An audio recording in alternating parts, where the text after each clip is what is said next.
Looks like everybody's seated. We're going to get started. Get your seats up here, folks. And we'll start the program with Stars in Heaven. Good afternoon. Good? Good. Mary, Jared, Michael, Katie, and Emily would like to welcome you to this celebration of Roger's life. My name's Tim Langen. There's my wife, Kitty, over here, who will be assisting me because of this. And my role is to guide speakers as we hear them share stories of this wonderful man. I did send Roger a message and said, let's work on some cloud cover. So we're hoping. It looks like he's working on it. If you could bow your heads in prayer, please. There's a time for everything, and a season for every activity under heaven. A time to be born and a time to die. A time to plant and a time to uproot. A time to weep and a time to laugh. A time to mourn and a time to dance. Amen.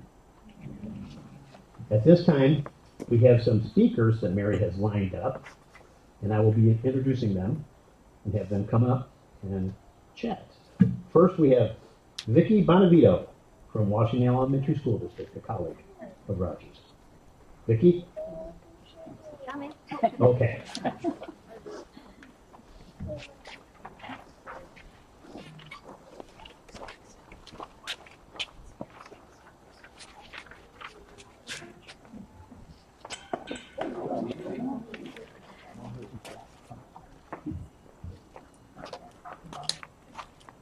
Being a PE teacher makes it look coordinated when you put it like that.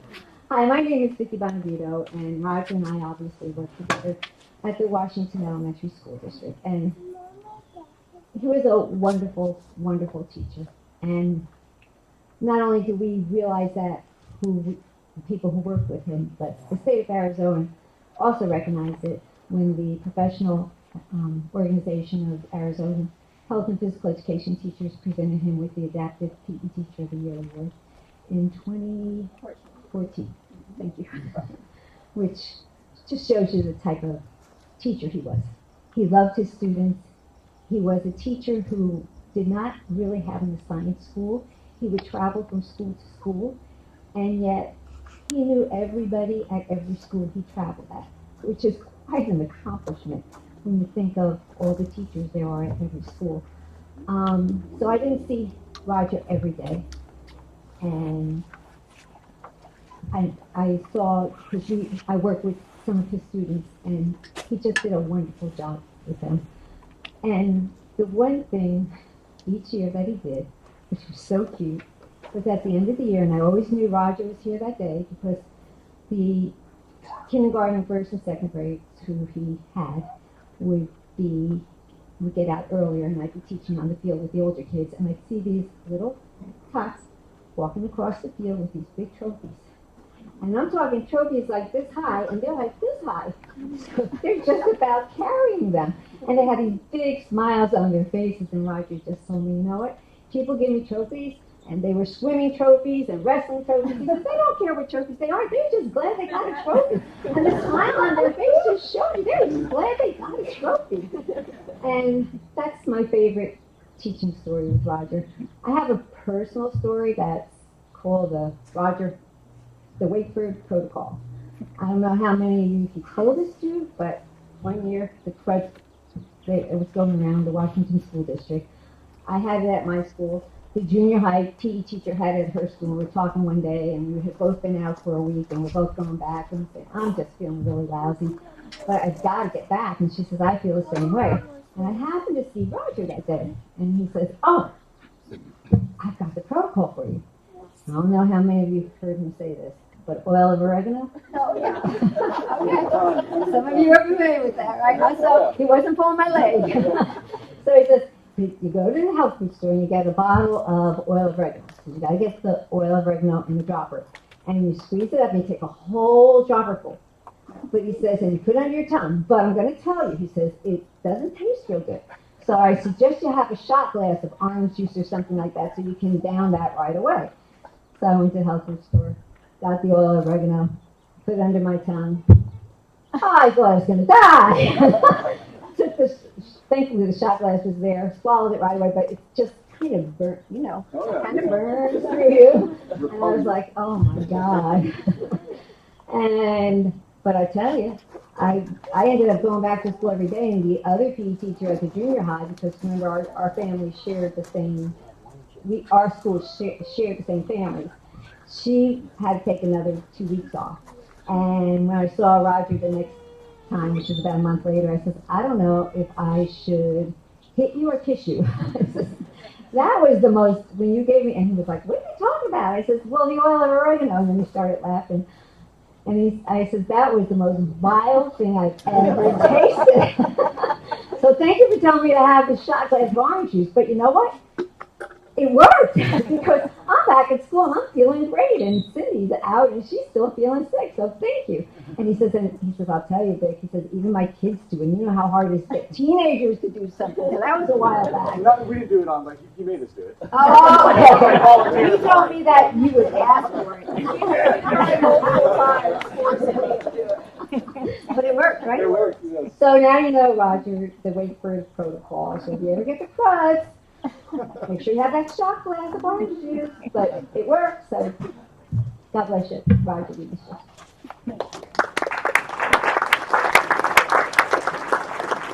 Thank you, Vicki. Next up, another colleague from Washington Elementary School District, Sherry Craver.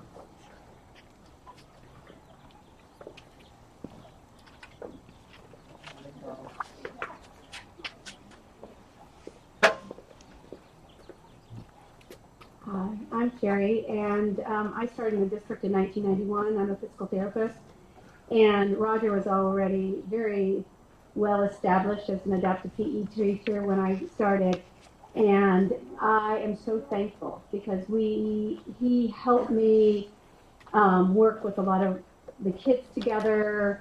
We planned, we strategized, and things like that, and he was totally a mentor for me as I started my career in the Washington School District. And I worked with him at Washington Elementary School, which was his primary school. And he was just a hoot. We would have discussions about kids and stuff like that. And there was always a smile on his face. He loved his kids so much, and he got such a kick out of, adapting things for them and making things work and things like that. So, and he also did adapt Special Olympics, which I think of all the adaptive PE teachers that worked in our district, I think he was the only one, unless some did it before I started. And I know he took so much time getting the permissions, getting the parents involved and things like that. And he would come back from those Special Olympic trials and he would just glow. And he would just brag about all his kids and what they had done and everything else. So he's such an inspiration. I mean, I don't ever know of him ever being in a bad mood, at least around me. I'm sure around the family there was times and things like that. Yeah. What? He was never in a bad mood. No.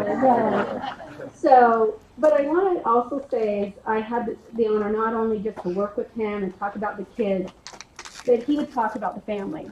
And he would come in and brag about all of the kids. And I remember talking about Emily and Katie and their softballs, and one of you does Special Olympics.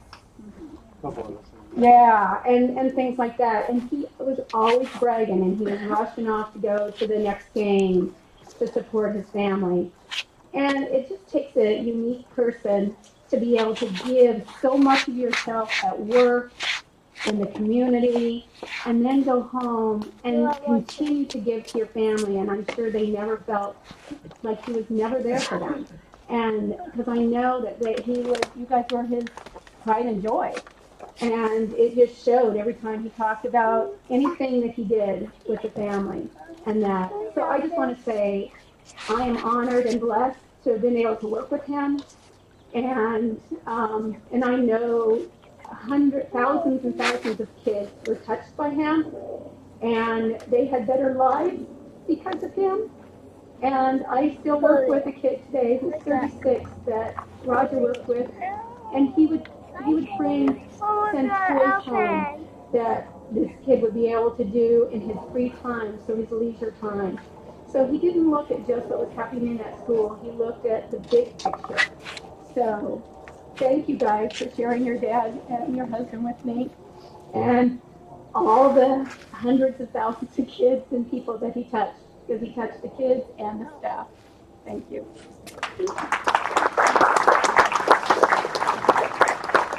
Thank you, Terry.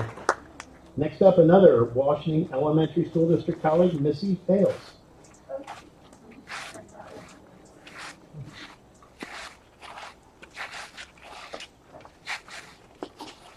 Hi everyone. I'm not good at this stuff, so I'm going to keep it super short. But I will say, I, like Terry, have the honor of working with Roger for a lot of years at Chaparral Elementary School. And one particular story that sticks out in my head, we had a little guy that literally would do nothing. He'd come to our little group area during adaptive PE, he'd sit on the ground and he would do nothing. Roger got on the ground with him, he did roly-poly bugs with him, he tried everything, we tried everything, we could not get this kid to do anything. And then Roger one day, and I don't know if it was his idea or if he stole it from somebody, it doesn't matter because he's the one that made it work. He put a mat up in a circle standing on the side, and he just took tons of paper and crumpled it all and he stuffed it inside that mat. Then he put the kid inside the mat. And he told that kid, "You're Oscar the Grouch, and your only job is to get all of that paper out of that standing garbage can." And that kid never worked so hard in his life. And I still to this day will pull out that game, and it works like a charm, like every single time. And I agree with Terry. Not only did he always talk about his family, I followed Mary, online through all of the happenings and everything, and I just, your entire family is such a, such an inspiration.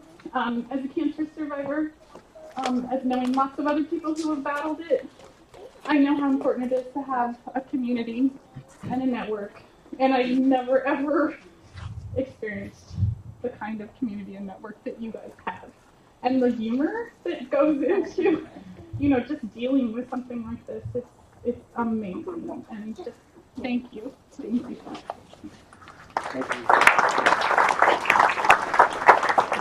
Thank you, Missy. Next up, we have Janet Evans and Patty Mitchell, Washington Elementary District colleagues. In 2014, Janet presented Roger with the State of Arizona Adaptive Teacher of the Year Award, and I understand Patty is part of that also.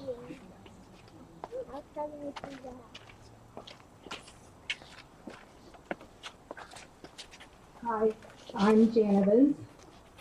And I'm Patty Mitchell. We're a great duo. We worked with Roger through the years, and we had him come to our conventions. We put on our state conventions for all the physical education teachers, and we were lucky to have Michael come once too, and with us. So I'm sure he's been there many times after that. But we just enjoyed him so much. I was at Washington Elementary with him for 5 years, and I think about what was important to Roger, and I believe it was, utmost to God and his family. And then he came to his friends and teaching the special kids that he had. I think another important thing to him was laughter. He made us laugh. And if you work in a job that, is grueling sometimes, and I went from Sweetwater, which was a pretty easy school to teach at, and went to Washington with Roger. We had this office, and it was me and Dale and Roger, and we had 3 desks, 3 computers, three file cabinets, and it was a small little room, and so we were real close together, and we just laughed and laughed. I'm sure that people thought we were having some kind of party in there or something like that.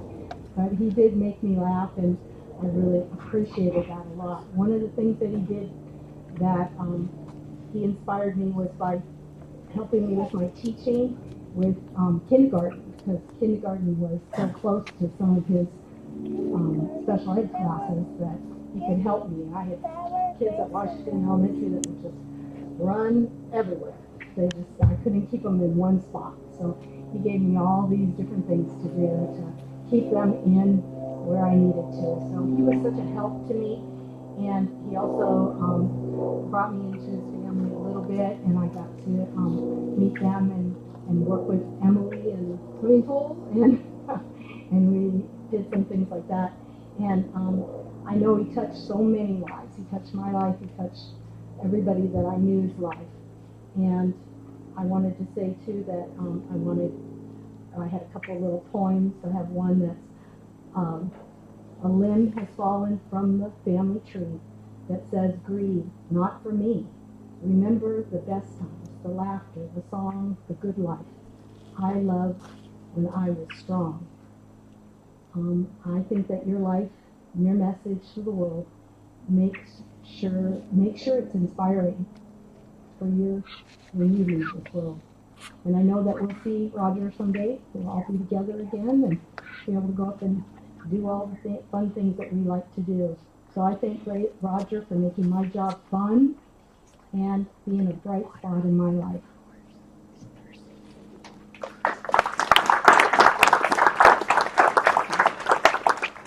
I met Roger in 1985. I was a substitute at the Washington Elementary School District at Washington School. And I was lucky. I got to stay there a number of days. And we found out, Roger and I found out that we had very similar loves. One was physical education, of course. Another was racquetball. And so during prep time, we would get our rackets out and we'd play racquetball in the room and have a great time. Roger is a party. Yeah, anytime he's around, you know something fun's going to happen. And that's why people like hanging out with him. He was wonderful for our school district. He was wonderful for our state in physical education. And I know that things got spread out nationally because he was that great of a physical education teacher, adapted physical education teacher. Once again, he was always talking about his family, and I wasn't around him that much, but I knew about you guys. And like I said, he's a party, and I know he's having a party up there too. Thank you. Thank you, ladies. Next up, we have Mary Beth LaBeouf, a family friend.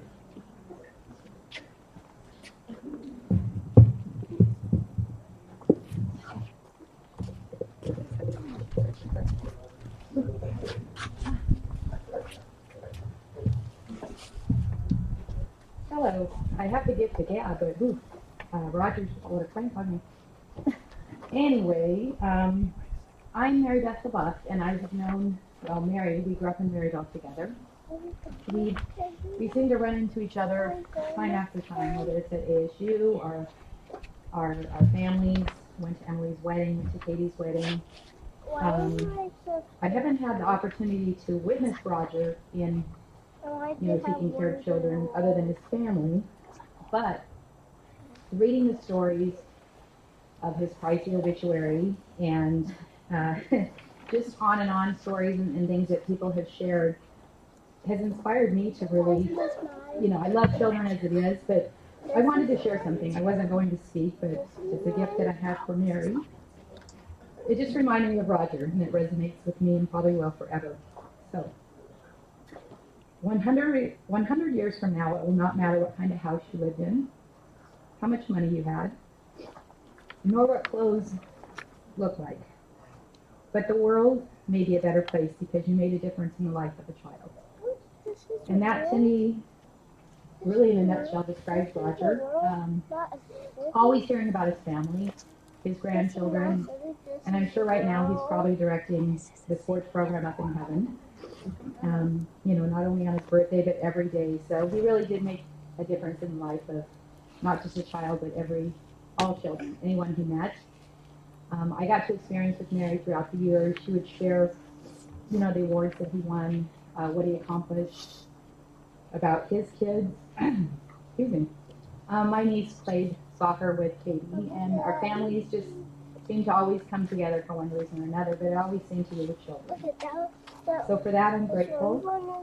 I feel like I'm a better educator because of him. Listening to people. Just taking the time to listen. Like the crumpling of the paper, I think that's pretty cool because my daughter, occupational therapy, they use that same trick. But always Roger just really seems to make a difference. So again, I'm thankful. I'm sure he's really partying up in heaven. And I think we should celebrate him because that's what he always did, and of course bringing the humor. So thank you for that.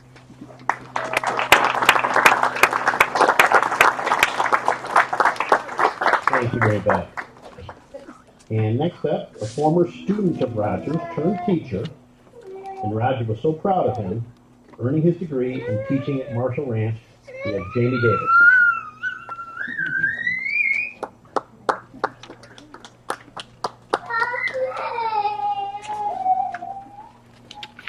Hi guys, I have known Roger for over 30 years. I was a student 1985 through 1992. My 100 years time off at Washington Elementary School.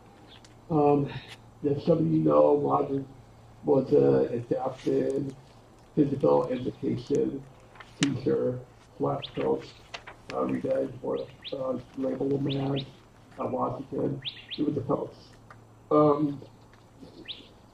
He worked so hard planning activities and lessons for us to do to accommodate our limitations, because we all had our different limitations, and coach had a hard job in adapting all that to fit a kind of like circle where we could all be involved. One of the activities he used to do was the Mickey Mouse exercises.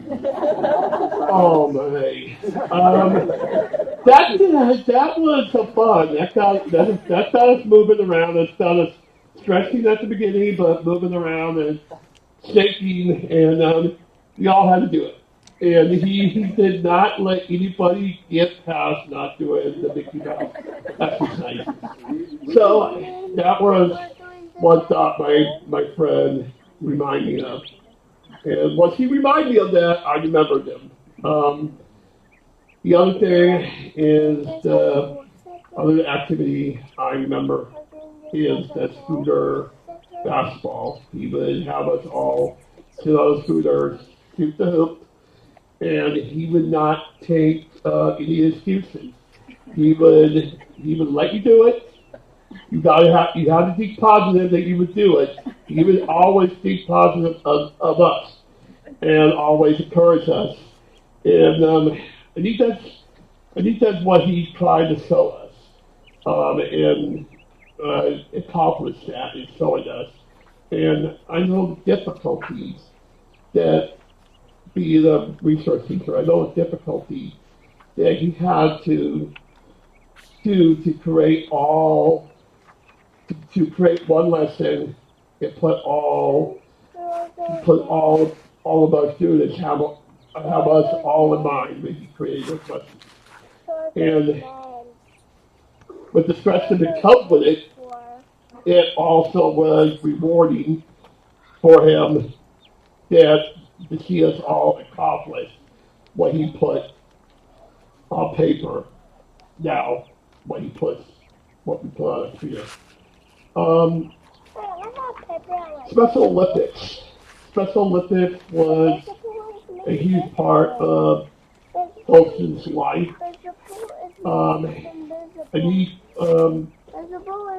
He got, I believe he had a joy for us doing the Special Olympics.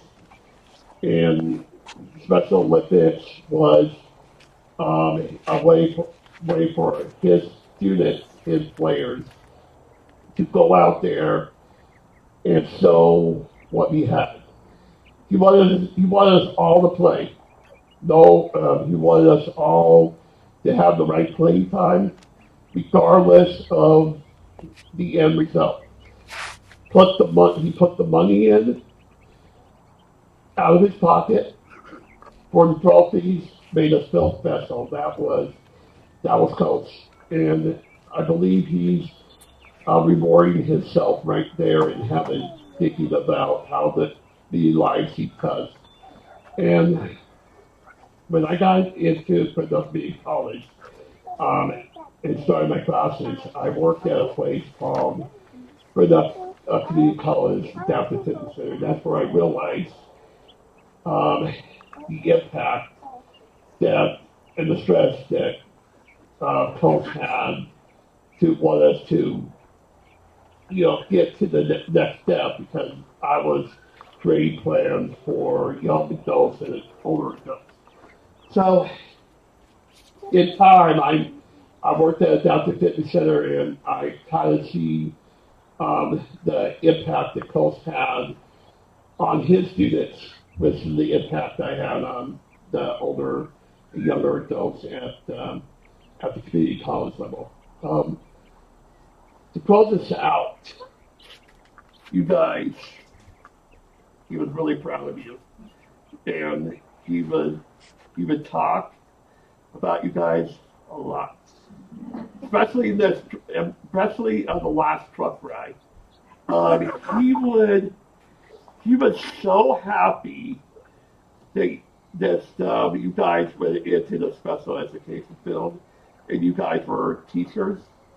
He was especially happy that Emily went took went out of the Deer Valley district and went to join Katie at Ireland, and he wanted that sister connection. I think he was proud of that sister connection that you guys were going to be able to add Ireland, and he was proud of you guys too because he was happy about the impact that he made on you guys to fill in his footsteps. So I'm going to leave this with this. Put me in, coach. I'm ready to play. Yes.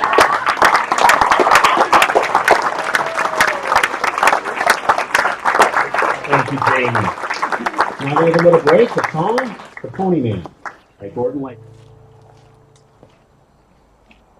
At this time, we'll hear from some of Roger's family and friends. And first up, we have Barry Wakeford, Roger's older brother.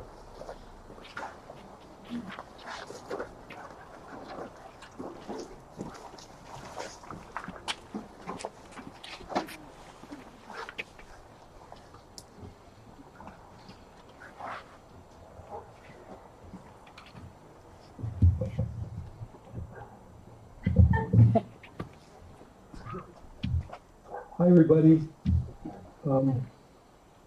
This is really great seeing all these people. It's kind of like Woodstock, I guess. I was never at Woodstock, but this feels like it. Special thanks to Mary and all the people that put this together today. This is really great. Roger was a good man, a good son, a good grandson, a good nephew, a good husband, a good father, a good grandfather, a good friend to his many friends, and a good brother to me. He was born November 7th, 1954, at Good Samaritan Hospital. I remember having to wait in the car in the parking garage for with a relative while they were in the hospital getting ready to bring him home. And it was great having a baby brother. We called him Raji back in those days. And the first words that I ever remember Roger saying was when he was on this little trike going through the kitchen, and he was about to hit the wall. And just before he hit the wall, he said, "Uh-oh," and then he smacked it. That's the first word. Those are the first words I remember him saying.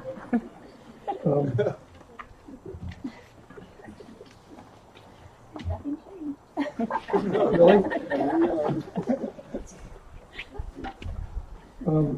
Roger and I used to play and wrestle all the time. We did a lot of wrestling.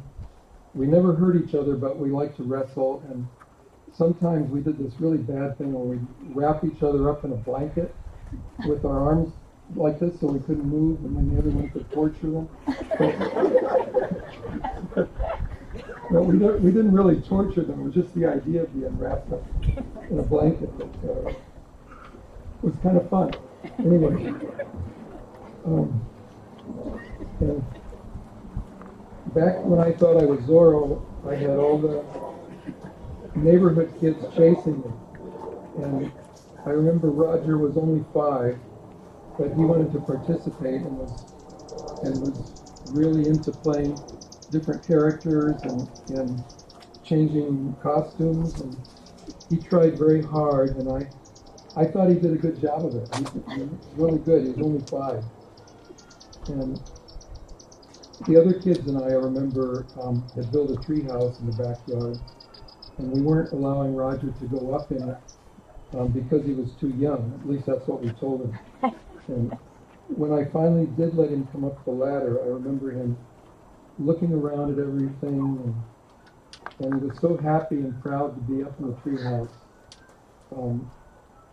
that I feel like I really saw him for the first time.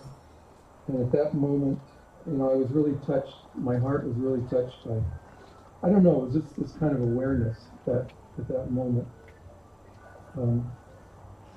We had many adventures back in those days, playing kickball, badminton, having full neighborhood water balloon fights on wars on bicycles with the kids on the next street, and getting very muddy and a slip and slide in the backyard. And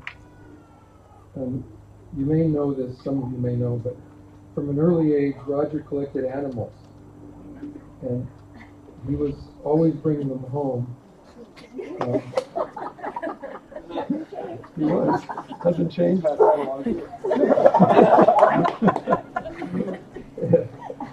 I'm sure Marilyn remembers that too. We had our dog Cleo, we had pigeons, and Roger had fish, newts, turtles, rabbits, hamsters, and other things. And now you may know that the main goal in the life of hamsters is perpetually escaping from prison. So they were very busy, and they were running all over the house. Hamsters. And one of them chewed up the pastel drawing that I had done of my 7th grade classmate Phyllis Dotson. Did you have a crush on Phyllis? What? Did you have a crush on Phyllis? No, I just remember the name.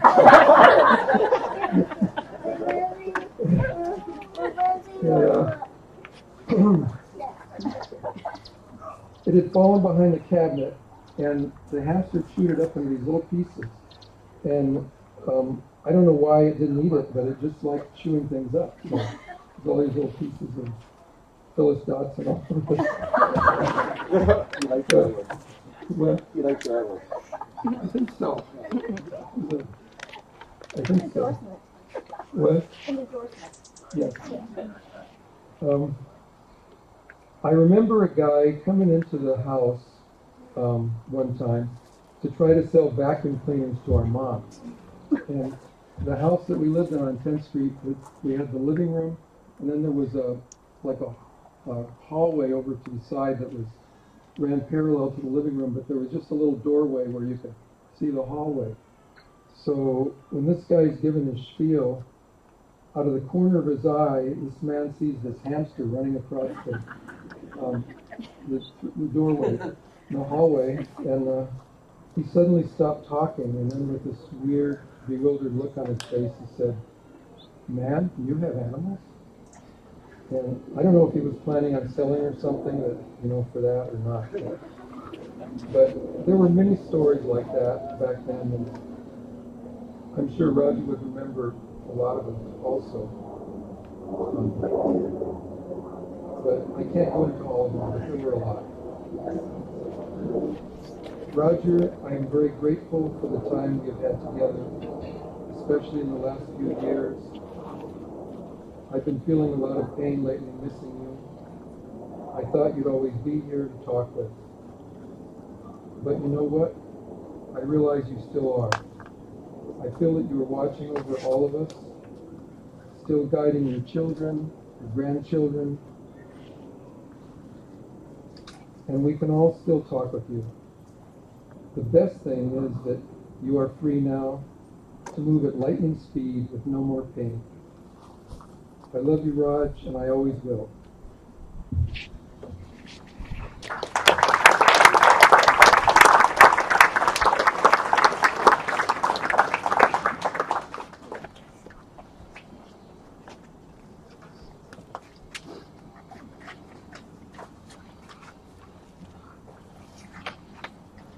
Thank you, Barry. Next up, we have Marilyn Goings Burns, Roger's next door neighbor, growing up on 10th Street in Phoenix. She was Roger's babysitter and taught him how to ride a two-wheeler. She's here visiting from Montana. Marilyn?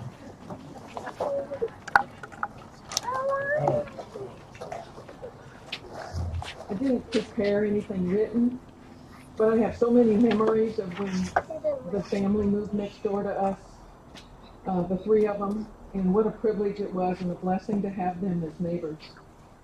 And our backyard had a chain link fence. So we knew everything that was going on between our two yards, and I spent a lot of time over next door in their yard, and I had the privilege of being the only girl allowed to go into that so-called treehouse. Anyway, I remember Roger as like a 5-year-old with these great big blue eyes. He was absolutely adorable. And he was always coming to the fence with a jar or a can of bugs, whatever spiders. He had to show me all that. He was constantly collecting these critters. And I did babysit them. They're the only kids that I would babysit.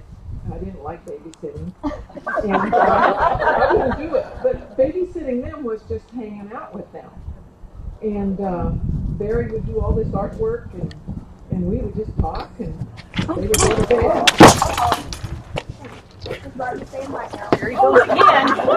There he goes again. Oh.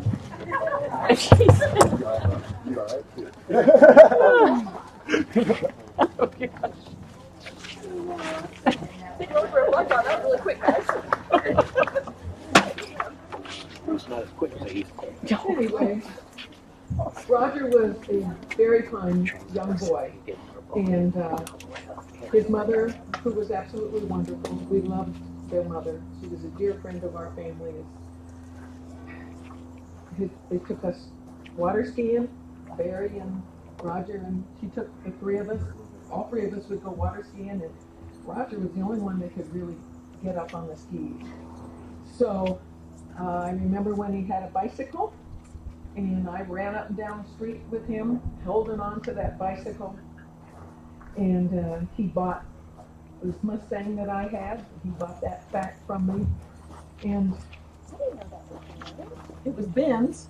He sold it to us, and then we sold it back ruined. So, anyway, Roger was always cheerful, funny, a delightful young boy.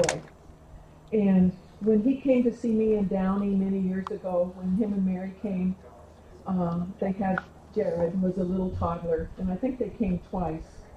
And Roger was very kind to my parents. He came over and painted the inside of their house, and that's he brought a lot of levity because of an experience with our dog.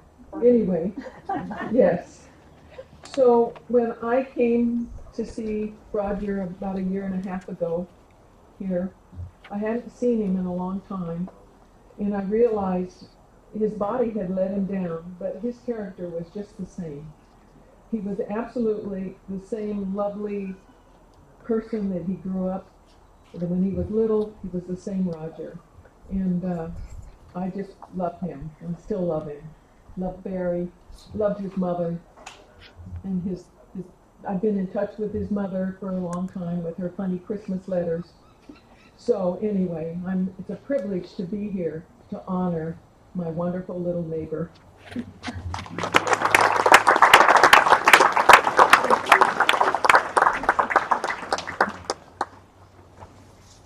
Thank you, Marilyn. Next up, we have Stan Neal. Was Roger's and Mary's best man at their wedding. Raj was often his ride or die guy, most often his die guy back in the day. When Stan would start a rumble, they would come after Roger, or at least that was the story relayed to me. I didn't write those words. How's everybody doing today? I'm pretty sad, but I've been sad since Roger passed. I didn't write anything down. Roger's been in my head all week, in my dreams, and he's been in my heart forever. So we'll go with that, and I'll tell some stories about Roger and I moved across the street from Roger in the middle of the 7th grade, and then I met Roger about 5 years later when I was kicking footballs over the telephone wire basically into his yard. So I don't know how it was that Roger could live across the street from me, and my brother knew him, my older brother knew him, but I had never met Roger even though he was in the same grade as me in school. He went off to a different high school than I went to. And like I say, then 6 years later, we met, and from then, I don't think we were apart for the next 6, 7, 8 years. We just were connected as close as two people could be. We were kicking field goals over the wires. Roger came around the corner. I had no idea who he was. He looked at us and he says, "Do you want to know how it's done?" I said, "What do you mean?" He goes, "We want me to show you how to really kick a ball." So he came over. He was playing soccer at the time, and he came over. Sure enough, he booted that thing right up over the wire while we were just squib kicking it, and it was going whatever which way. Every once in a while, it would go up in the air. And so Roger showed us how to kick field goals. And then we got to talking. And I talked about how I had valley fever and I was out of shape. And he goes, "You ought to come out and play soccer with me because nothing's going to get you back in shape faster than running and playing soccer." So I started going out to Roger's soccer practice, became a part of Roger's team, soccer team, as well as Roger's team for life, because that's, I think, what he has is a group of people that are in Roger's team for life. He had an effect on people. He could change you. He could make you feel like you knew all of his friends, even if he only ever knew them by name. Even if they were only names that he referred to, you felt like you knew those people. He just had a way about him that was unbelievable. We would more or less get together to decide what nights or days we weren't going to do stuff together so that we could have lives away from each other. But most of the time, we were around each other together, get a phone call. "Stan, what are you doing today?" "I don't know. What are you doing?" "I got to go move a shed." Now, a shed to him, I thought, was a small shed, but it was like as big as a small house. And we had to go out to his sister's place or his brother-in-law's place and put this thing on the back of a trailer, and it was just an unbelievable chore, but there was never a chore that Roger couldn't seem to manage to get done.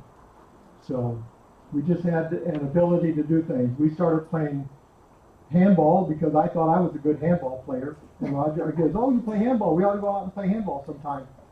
And then I learned if I really wanted to play at Roger's level, I had to kick my game up quite a bit because Roger was a handball player. He was quick, he was strong, he was. And they put a paddle in his hand for racquetball, and unbelievable. We were unbelievable. I at one time was 4th ranked in novice range in the state of California. I thought I was good, but I knew I had like about a 10 or 15% chance of ever beating Roger in a game because he was just unbelievable. And he was so quick. You'd hit it where nobody else could ever get to it.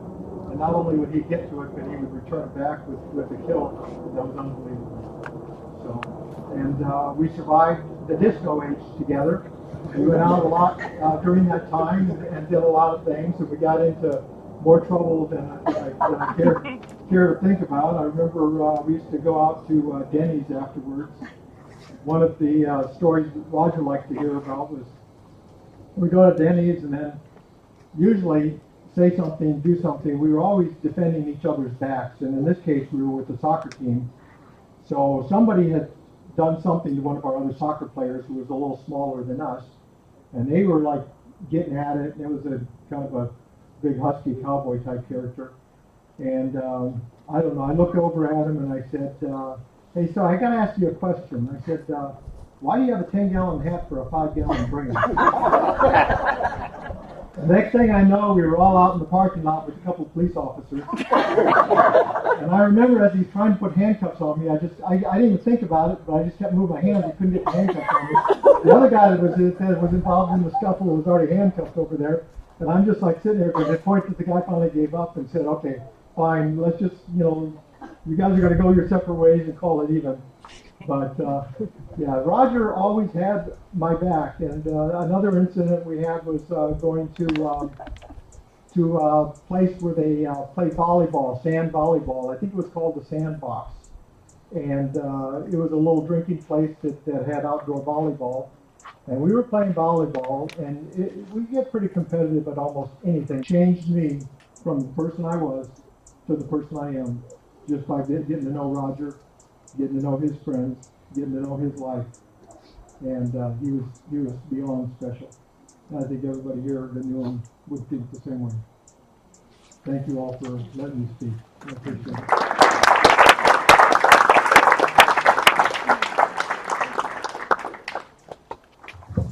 Now a song for Winter's Night, Gordon Lightfoot.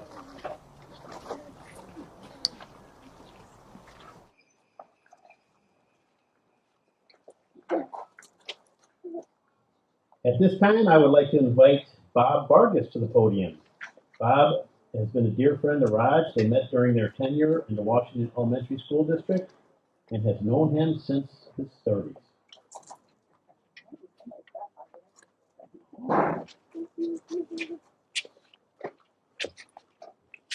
Thank you. Hey there. Hey. Does that sound familiar? You know you were in contact with Roger the Man every time we called him. Hey there. Roger and I met in the science class for the Washington district teachers at Moon Mountain School. It was a science class, and we had many things in common. Number one, we both love sports and teaching our kids all those activities. Fishing and camping were next, mostly fishing. He wanted to be on the water, catching that elusive largemouth bass. He acquired an old fiberglass boat, blue in color, that he restored to life. It was a dead boat. And the old motor went with the boat, and it ran. Rod was in seventh heaven. "Let's go fishing, Bob," he would say. Of course, I would have to ask my wife for permission to go. She knew it was Roger, and she said, "Okay, you can go." On our first fishing trip, I brought a bag of Cheetos. Don't know if Rod had eaten them before, but on our next trip, he asked me, "Did you bring the Cheetos?" I had won him over. So today, if you find some Cheetos laying around, take one or two or three and enjoy yourself. Roger liked golfing. We played many a weekend, some in benefit tournaments. The tournaments always helped others. Raj had a great heart.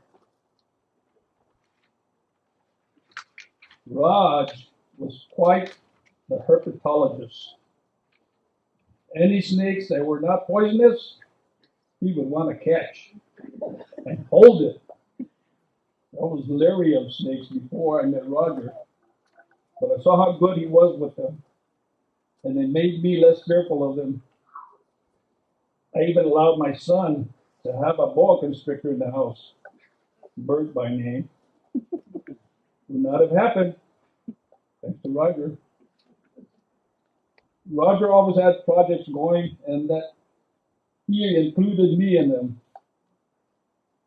Finally, fixing things up at his mom's house, mostly painting. I believe Rod used to love painting. The cabin in Sedona was a project that came to mind. The bathroom needed renovation. Someone had installed the drain incorrectly on the shower. Water soaked all the support wood. It was a mess and stinky. But he wanted to finish it and do a better job than the last person that lived there. In the end, the project was a success because Roger did it. All these times that we spent together, you never think about the future. You always feel on to the next adventure. I will miss all those good times that I shared. Little brother, but I will never forget you. Love you, Roger.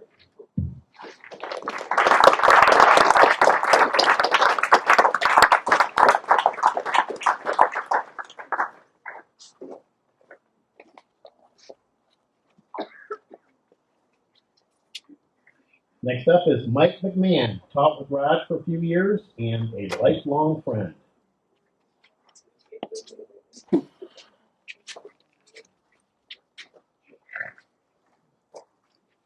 Here's my courage. I had told Mary that I wasn't going to do this because I was so emotional about losing my best friend. So, anyway, this is called An Affective Life. I'm going to talk to you directly right now. When I met you, I had no idea what kind of person you were. We had some things in common, and it didn't take.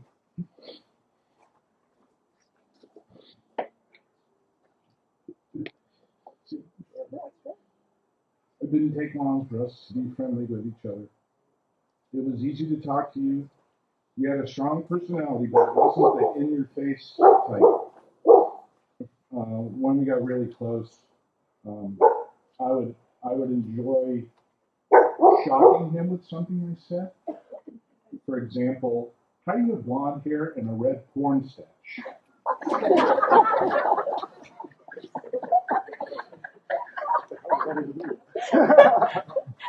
He would introduce me to a lot of restaurants and food that I had never had.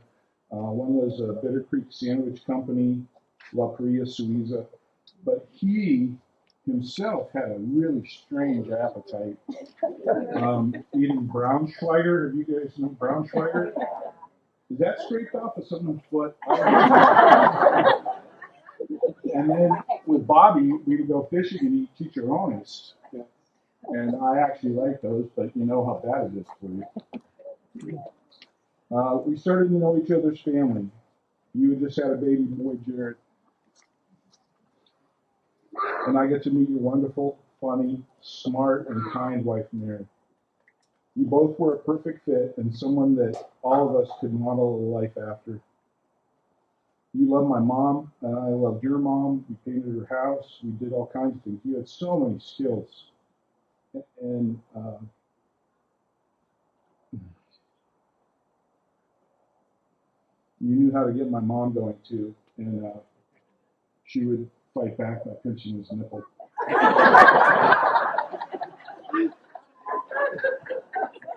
I bet that's happening right now. You helped out my family here and there because of your many handyman skills. We painted houses for a couple of summers and that helped me financially and support my family. We fished, we played on basketball and softball teams together with Bobby. It was a great time in my life. We coached together with Special Olympics and helped a group of students rise above expectations. Although I only taught with you for a few years, you taught me and I kept this with me for 35 years of teaching, was make learning fun and you will never have a problem in teaching. The kids will learn without even knowing it. And I am so thankful for that. I will always give you credit for helping me be a better person, man, teacher, and father. You and your daughter even coached my daughter in high school. That just shows the reach of this man and his family. You were straightforward, and I trusted your wisdom on many occasions. We are friends forever from all of this. There are a lot more stories that I could tell you, some good, some outrageous. But you should look back on your life, your family should look back on your life as you hold your head up in accomplishment. I don't think anybody's mentioned that he received the Lamp of Learning Award from the Washington School District, which is another award. And he should have gotten a lot more earlier in his career. Roger, you did that. You completed all of that. The last few years, you and your family have taken it on the chin. You've shown the strength that most of us, I don't know, could do, especially having a wedding for him. And just a few days later. That was amazing. And I hope your day was the best day. But that's an adaptive thing.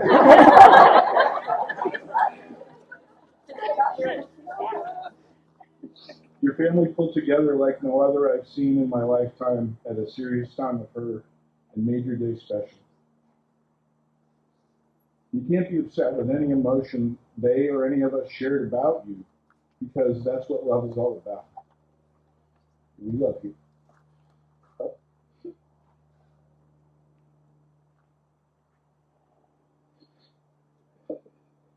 I will always hold you as one of my dearest and best friends. Your legacy is in these faces of the other generation that's coming. Your legacy is bright, thriving, loving faces of now multiple generations. Thank you, Roger, Rodman, Wake, Papa Wake, and a lot of other ones I can't say in front of all these people. You are and have been an exception to the norm. And peace to you and your family. Mary, Jared, Michael, Katie, and Emily, thank you for sharing your dad's effective life with me.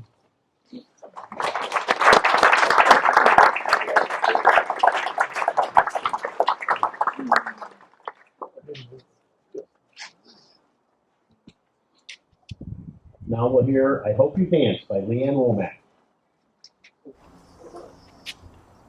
It's now time to hear from the Wake Four. And I believe they're all going to say a few words, Jared, Michael, Katie, and Emily.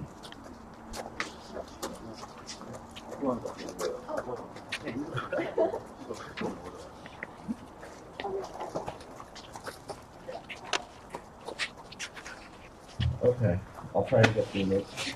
I'm gonna be quick.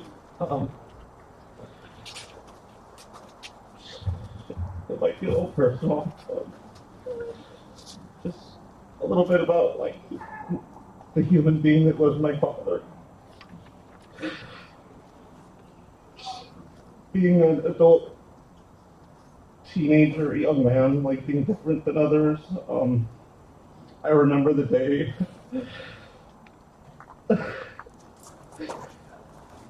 I was going to an after-hours bar on Central Avenue, like at 1 in the morning, with my first like boyfriend. I don't know what it was back then. I was maybe 19. And there's my cousin with her group of girlfriends who like went to after hours at the gay bar too. So I'm like, shit, gotta tell my mom and dad now, you know? Cause that cat's out of the bag. So I remember the morning and it was just terrifying, you know, like anytime you're like indulging someone and especially your parents and anything like about your sexual identity, like I don't care if you're straight, whatever, it's weird. And I just remember, you know, I was so scared to tell my dad. And when I did, it was like, son, I love you no matter what, and I'll always love you, and I'll always love who you love. And that to me, like, sums up my father. You know, that is who he is as a human being, and Dad, I miss you every day. I love you. I know you're around. Anyway, that's my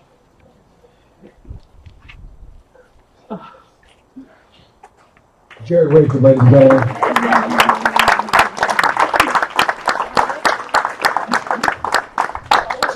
Thanks for making me go after that. Yeah.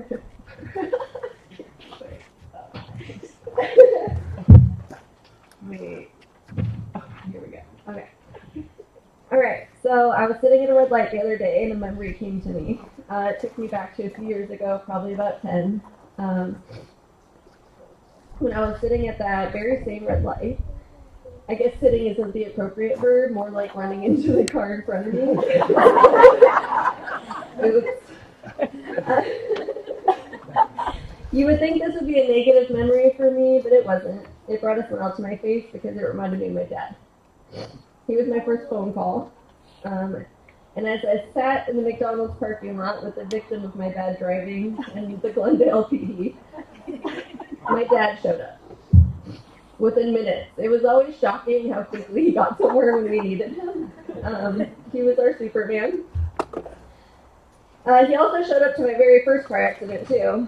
I know what you're thinking. Remind me not to drive with her. I called, he showed up, put his arm around me, and told me it was going to be okay. My dad was pretty much my first phone call in every situation. I'm sure it drove my husband crazy at times. Tanner would have an idea about how he wanted to do something. I would call my dad to see if that idea was a good one. His word was gospel as far as I was concerned. I'm pretty sure he was always my husband's first call too, so I think he got it.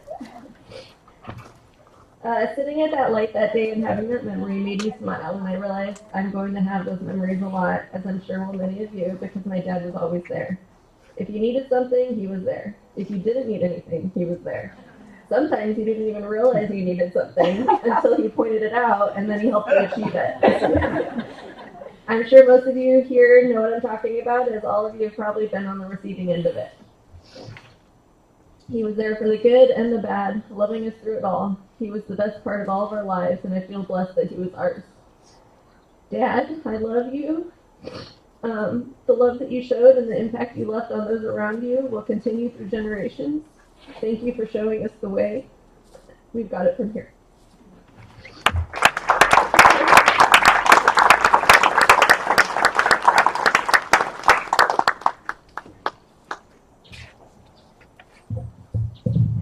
Excuse me. All right. Hello, everyone. My name is Michael Wakeford. Settle in. We'll be here a while. Yeah, so I'm just going to, I wrote this down, and I just wanted to give all of you a little piece of what he's given us for 66 years. I'm the son of Roger John Wakeford. I consider myself an extremely lucky man to be able to say that. As I sit down to write this eulogy that I feared I would have to write for a long time, I flash back to a moment that I will never forget. The first time I saw my dad cry is when he spoke at his father's funeral. That was a formative moment for me. I remember sitting there looking up at the bravest man in the world, thinking to myself, I hope I'm as brave as him someday. And here we are.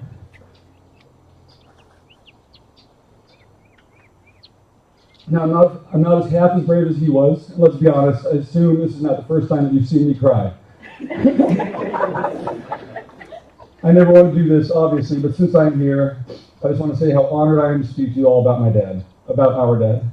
Before I continue, I would like to acknowledge the fact that we're all here today for my dad, but we're also not blind to the fact that we're not the only ones here hurting. It has been a hell of a few years, and we want to pay respects and send love to those who we have lost, those who have lost and those who are losing someone they love. We know we are not alone, and reminders like today are healthy for all of us. Thank you for being here. On the day I started writing this eulogy, we had Guardians of the Galaxy 2 on in the background. As does every space movie, I was thrown back to watching one of Dad's favorite movies, Star Wars, at the original Cine Capri. I remember him being so proud that he was taking us to one of the last special showings of Star Wars at the theater before they tore it down. And then he got excited about telling us how they were going to tear it down. Because he loved how things were made and loved how things were dismantled.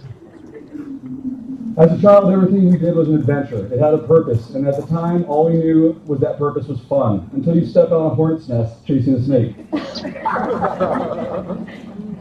Dad always made everything fun, even things you thought never could be fun. One example, I remember myself as an angsty preteen complaining about picking up dog poop. So he challenged me to make picking poop up much more fun by making a game out of it. And he inspired me to tap into another skill I got from him, making everything a competition and setting world records. Whether it was how many consecutive catches we could make or how many times we could spin a hula hoop. So I began to set the record for how far I could fling the poop with the shovel into the trash can like a catapult. And he was right, it made it way more fun. Until the day the trebuchet worked a little too well and the poop went over the wall into our neighbor's yard. If you were a neighbor of my parents, it wasn't your yard, don't worry. In respect to the neighbors, I then put the bin in the middle of the yard until I had to pull poop out of the pool. And at that point, I was like, it's too much work. And as I got older, the world record was set, and I went back to picking up dog poop the not fun way, and it was not as much fun. But life went on.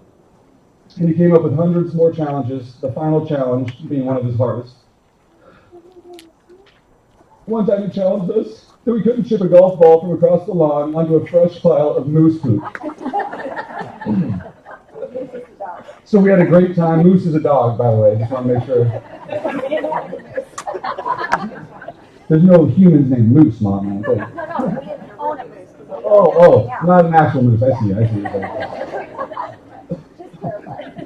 We had a pet moose growing up. That would be my dad's thing. We would be the family with a pet moose, but we didn't have a pet moose. He was a dog. So we had a great time for way too long trying to be the first to land a clean Pro V1 onto a dirty moose pie. In respect to my siblings, I will not announce who won, but just kidding, it was me. All of our dad's lessons weren't about poop, I promise, but they were always about life and about being a better human. With that said, he was never scared to take the shitty lessons head on. And whether he was a teacher or the student in life, he was always willing to be there, to be brave, and to be the fun, all the way to the end.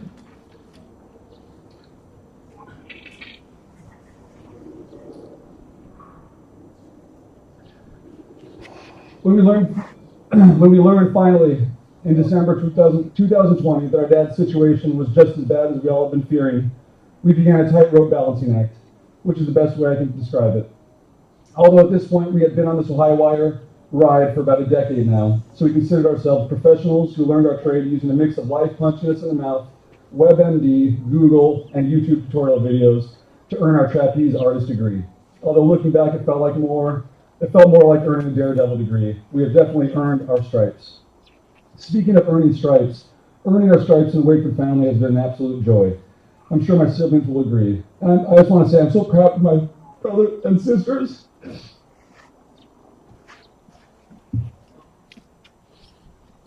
The life that Roger and Mary Wakeford, along with the help of the village they surrounded us with, was something worth remembering and something I will cherish forever. Jared, Katie, and Emily, I'm so happy that Mom and Dad gave us each other. That was the best gift that they could have given us. My dad would always say, making memories, and memories were definitely made. Adventures with Dad included, but were not limited to, the following shenanigans. This is where it gets good. Small animal hunting, snakes, skinks, lizards, crawdads, crabs, toads, you name it, we caught it. Then it usually bit Katie. For real, like she gets bit by everything. And then Dad would have to save her from the jaws of yet another animal. Hiking and fishing. We once caught a trout named Rosie in Sedona. We caught a few sculpin on the sea, deep sea fishing boats. Hell, one time I even caught my sister by the nose, and she was this big. Camping or cabining. Sedona was definitely one of our favorite destinations, and we had many wonderful memories at the Sedona cabin that Dad and his father built from the ground up. Sports. We watched, we played, we won, we lost, we grew. We had the greatest coach we could ask for, and his unique whistle was heard every freaking time. He used sports to teach us how to be better humans and understand the real lessons we should take from competing. Sportsmanship, respect, strength, and teamwork. Being a part of something bigger than yourself. The team concept was paramount. It was never about me. It was always about us. Movies. He loved movies. He loved the silver screen. He loved being a part of another world. I think it's fun hearing, Barry's talked about it for years, and just, he was a big kid until the day he died. From the Flicker Shack in Sedona to the Cine Capri and the IMAX, from the VCR to DVD to Blu-ray to streaming, my father loved his movies and sharing the wonder of the silver screen with all of us. Star Wars was his all-time favorite. Music. We loved listening to oldies as kids, and my dad would always have music on. He always got a kick out of how much I loved Jump by Van Halen as a toddler, and he would talk about it until the day he died. Whether he blared it throughout the house at 7:30 a.m. on a weekend to get us to wake up and help around the house or do in the yard, or once we were finally up and working. He loved music trivia sessions by saying, "Name his band," and then play 20 songs, only the first 30 seconds of them because we had to get to the next one because there wasn't enough time in the day to listen to the music. Later in life, I loved playing for him, and my buddy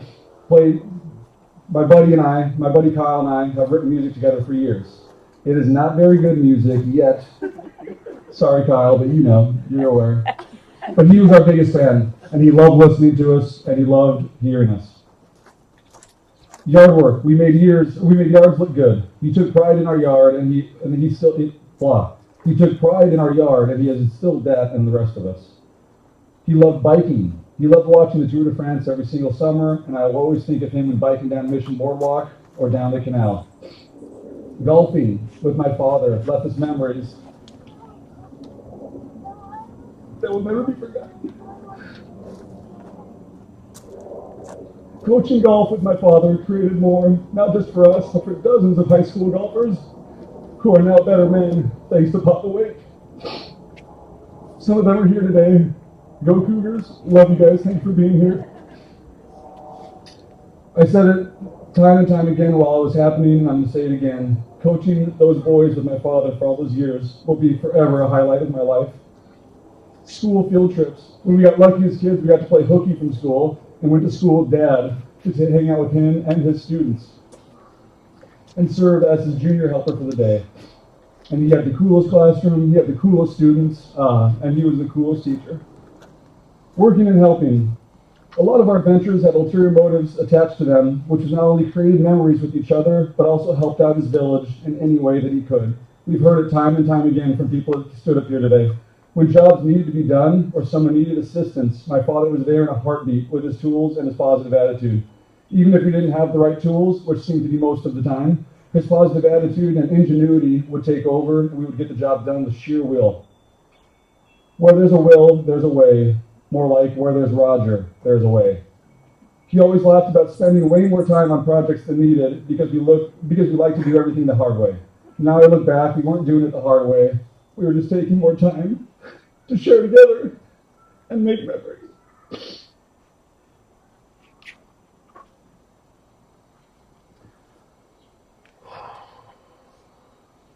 I recently had a great conversation with a great friend that I'll never forget. It was at Emily and Ty's wedding. We spoke about how much we missed my dad, and we both related to the fact that my dad made us better men, and we were both scared that now he's gone. We don't know how to keep getting better. We made a promise then and there that we will continue to follow his example together and try our damn best to continue to make him proud. I have thought a lot about this conversation ever since, and I plan to keep that promise. How do we keep following his lead now he's gone? That is a question that's been bounced around my head since he asked it or since we talked about it, and that is the question. Earlier that day, I had a similar conversation with my father-in-law, who also lost his father at the same age, 37, and reminded me that I'm not alone when something comes up in life My first instinct is to call my dad. All of us already knew these things to be true, but it was good to hear. And it reminds me of the theme of not only this eulogy, but my father's entire life. We will get through this together. Back to the tightrope balancing act. Since day one of my earliest memories of my dad, I watched him give all of himself to everyone around him. He had many ways to show us how much he loved us. But one of those ways that stands out was how he absorbed the blows of life for the rest of us, time and time again. He protected us from knowing how much he was actually hurting. Whether we like it or not, he was going to protect us. He did that for the entire village. He gave himself to his family, his friends, and his colleagues, his students, his Special Olympic athletes, his golfers, his players, his community, his children, his wife, his grandchildren. He was such a good papa, and he loved his grandchildren.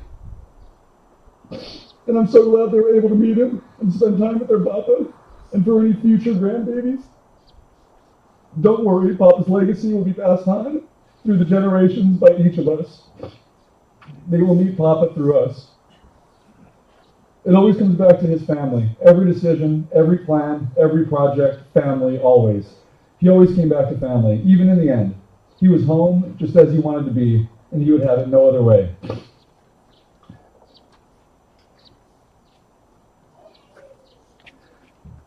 Mom.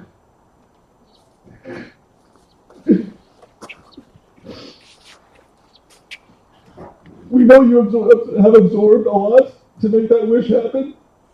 He loved you. He appreciated you so much. I know you know that. But I just want to reiterate and acknowledge the fact that what you've both done here is Herculean. You deserve a statue. You should be proud. I know I've spent my entire life trying to make you proud and Dad proud. But I'd like to take a second to tell you how proud I am of you. To the village, thank you. A lot of you have been on this tightrope balancing act with us for a long time now. As we have floated in and out of our resilience over the past decade, you've had front row seats to watch us each time the tightrope tightened. When Dad was diagnosed with cancer, the tightrope tightened. You were there. When Dad's wounds got so bad that I had to ask him how to hug him without hurting him, the tightrope tightened, and you were there. When we found out his cancer had progressed to stage 4, the tightrope tightened, and you were there. When we were drowning and chores to do at the house, once Dad started getting sicker, we called on Wake's workforce. The tightrope tightened, and you were there. When COVID hit, the tightrope tightened, you were there. Every code red hospital visit, the tightrope tightened, you were there. On the morning of September 19th, 2021, that proverbial tightrope snapped, and you were there. And today, here you are. Thank you. He was a humble man, and he would have been blown away to see this and to see his village showing up for his family today. Thank you for being a part of our village, and thank you for being there to catch us when our tightrope finally snapped. We will never forget it. It takes a village, and we are lucky to have such a beautiful and strong village. We wouldn't want to do this without you. I'm going to take a hard turn here and go back to the poop.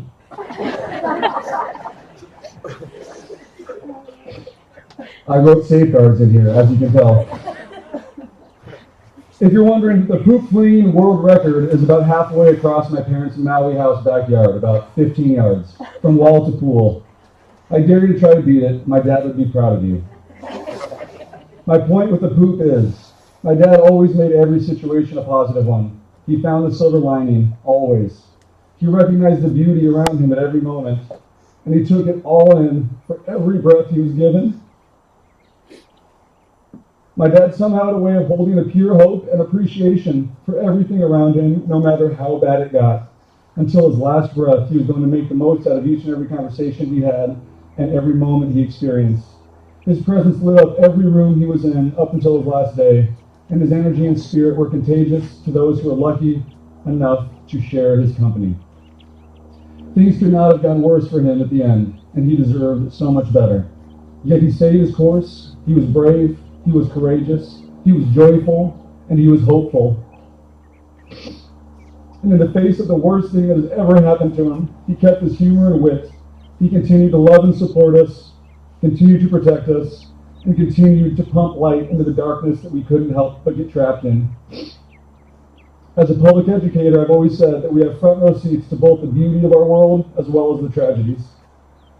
That is both the blessing of the job as well as the curse, because you bring all that joy home with you, and you bring all that tragedy home with you.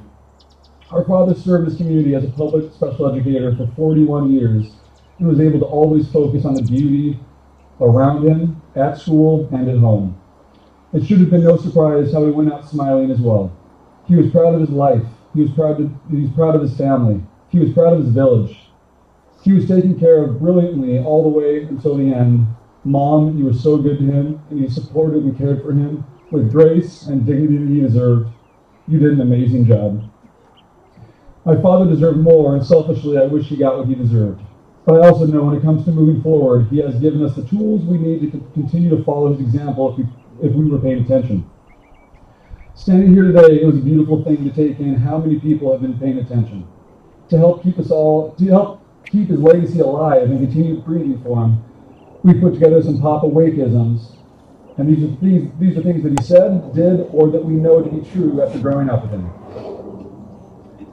Number 1, never pick up a bat.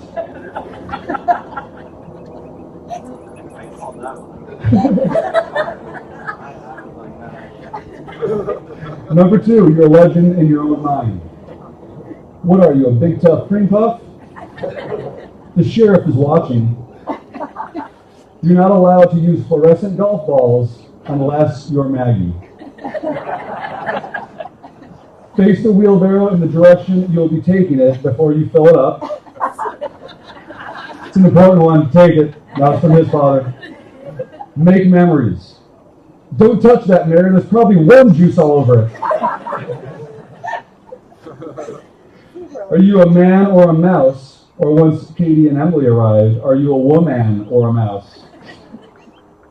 You make a better door than you do a window. Listen to the lyrics of songs. It's important. You learn a lot about yourself when times are tough. The little things matter. And make every interaction you get to have with someone a positive one, because it might be your last.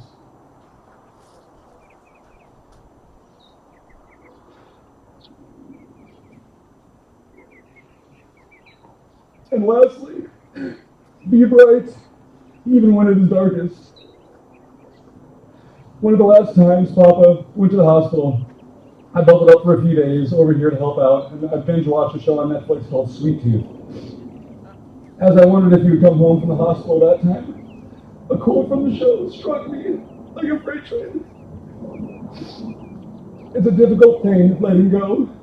It's tough to say goodbye, but the thing we don't always realize, when we let go of something, it opens up a little space to grow. It shows us who we are, what we're capable of, and we find out what really matters and who we really were all along. As hard as this has been for all of us, I find myself constantly asking, what would Dad say about this or do about that? I've done it about 67 times writing this eulogy. Without the answer to this question, it would be hard to grow. After living with him for 37 years, I believe our dad would have asked us to take the opportunity to find the space to grow. He would find a way to make a competition out of it and keep us all interested. He would ask that we keep trying our best to be the best human we can be. He would hold us to a high standard, but a fair standard. He would demand excellence. He would inspire it. He wouldn't demand excellence. He would inspire it. He would show us that amidst the tragedy that life brings, remember to recognize the beauty that is around us. He might ask for an astrophysicist to speak at his funeral. Unlucky for him, his son followed in his footsteps and instead became a teacher. Sorry, Dad. But all jokes aside, the last time I talked to my dad, I got to tell him how proud and happy I was that I followed in his footsteps. And I meant it with all my heart. A gift he gave to me that will keep giving. But if I were an astrophysicist instead of a teacher, I might tap into his love for Star Wars, space, and infectious energy and say something like this. You want a physicist to speak at your funeral. You want the physicist to talk to your grieving family about the conservation of energy, so they will understand that your energy has not died. You want the physicist to remind your sobbing mother about the first law of thermodynamics, that no energy is created in this universe and none is destroyed. You want your mother to know that all of your energy, every vibration, every BTU of heat, every wave of every particle that was her beloved child remains with her in this world. You want the physicist to tell your weeping father that amid the energies of the cosmos, you gave as good as you got.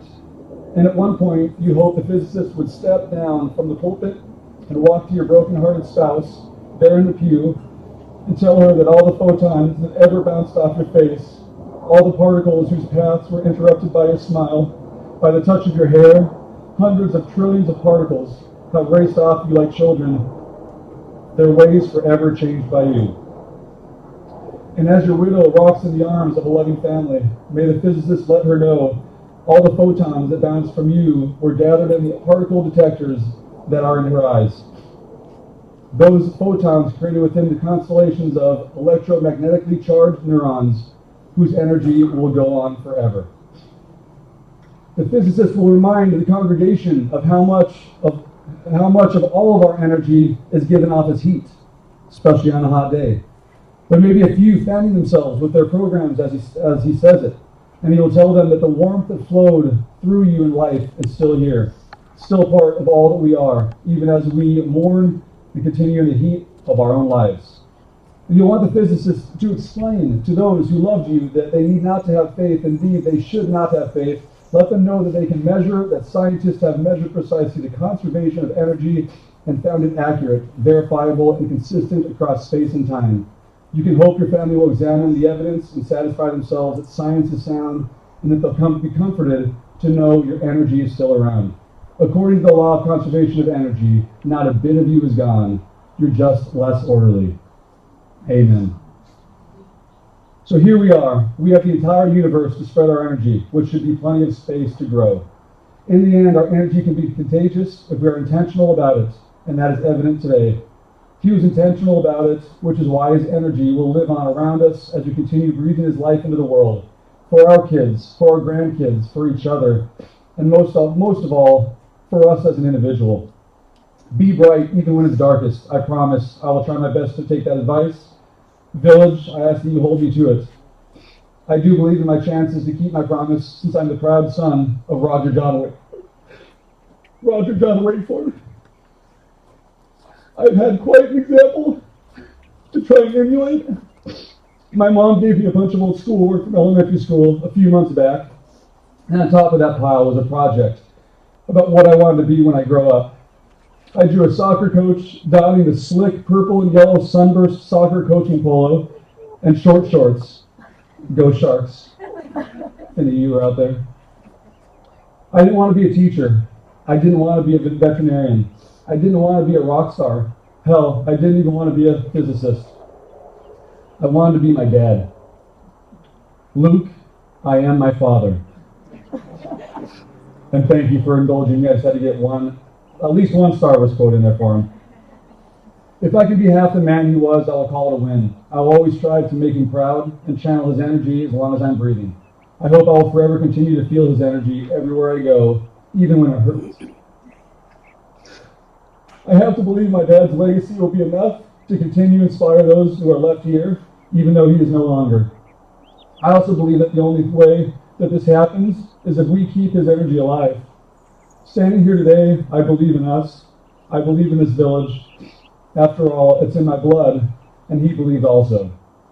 As Coach Jimmy V put it beautifully, my father gave me the greatest gift anyone could give another person. He believed in me. I love you, Dad. I'm proud of you, and I miss you. Thank you.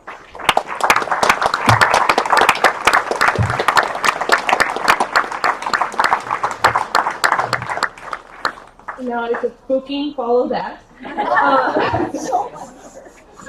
I was going to tell a poem, and I am going to tell the poem, but after hearing all the wonderful speeches about our dad, I wanted to share a couple stories that just made me laugh. One of which, we all know my dad's love for animals. It's kind of a problem. I just still remember my freshman year of college, my golf coach called me, and she was like, hey, I know you're an animal freak. Got that from my dad. She goes, some people working on my lawn found a tortoise. Do you want it? So I didn't call my mom. Hell no. I immediately called my dad and I said, do you want a tortoise? Can I go get this thing? And I was still living at home. He was like, yeah, go. Don't tell your mom yet. So I drove all the way to Scottsdale. I got this itty-bitty little tortoise that was about the size of a quarter, probably.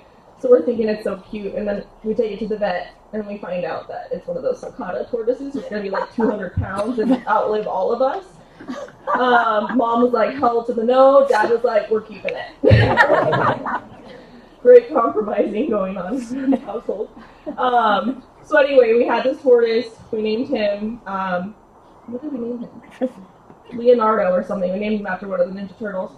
And Dad just kept feeling bad for him because he was all by himself. And I still remember Mom called Dad at work one day. She was like, what are you doing? He was like, well, I'm on my prep, so I was looking up stuff on Craigslist. My mom goes, what are you looking up on Craigslist now? And Dad goes, well, I was looking at friends for Leonardo. And my mom was like, you better not get another freaking tortoise. And, oh, that was it. Donatello, sorry. Thank you. And my dad was like, okay, Mary, fine, I won't get one. Flash forward. I'm walking by Donatello's aquarium one night, like a week or two later, and I feel like I'm seeing triple. And I turn around and I am just staring. There's 3 tortoises in the aquarium, just out of nowhere. Nobody said anything. Yeah. And I remember my parents were back at the office, like one room away, and I yelled like, guys, why are there 3 tortoises in the aquarium? And I just heard Mom go, are you fucking killing me or kidding me? And Dad's just laughing his butt off in the other room. And anyway, we had 3 tortoises for like 5 years after that. That was when Mom said, I told you not to get another tortoise. And he said, I didn't. I got 2. He was like, yeah, I told you I wouldn't get another one. Duh. Favorite Raj animal story. And then my favorite Raj work story is he's telling me this about back in the day.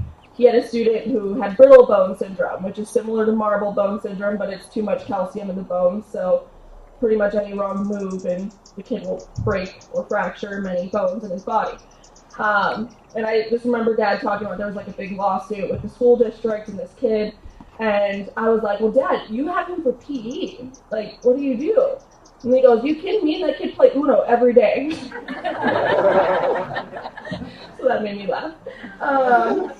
Anyway, back to my poem that I was supposed to come up here for. It's called Our Father's Garden. Our father kept a garden. Why is this thing so tall? I feel like I'm not that short. There we go. Our father kept a garden of the heart. He planted all the good things that gave our lives their start.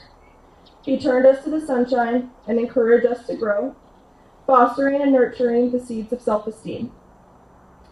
And when the winds and rain came, he protected us enough, but not too much because he knew we would stand up strong and tough. His constant good example always taught us right from wrong. Markers for our pathway that will last a lifetime long. We are our father's garden. We are his legacy. Thank you, Dad. We love you.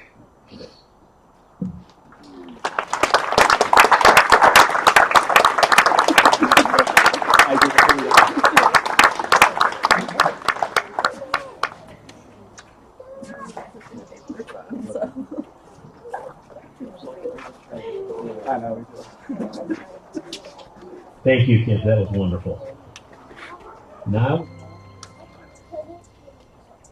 before we hear from Mary, Maggie, Michael's wife, is going to explain the significance of this beautiful door that's sitting behind us. Maggie?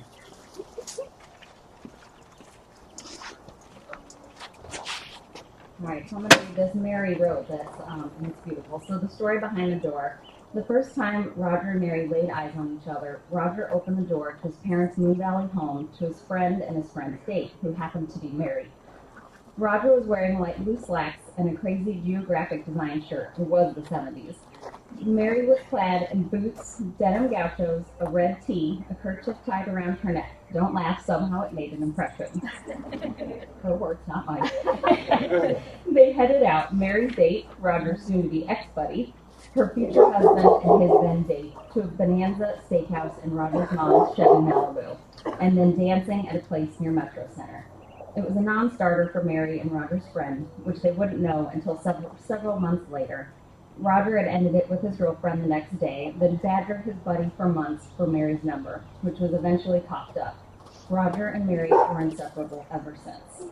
His buddy became an ex-bud, and proving that God has a sense of humor, 24 years later, and no contact or sightings in between, ex-buddy's son ended up in the first communion class Mary was teaching for Emily, his lovely wife as her co-teacher for the year. True story.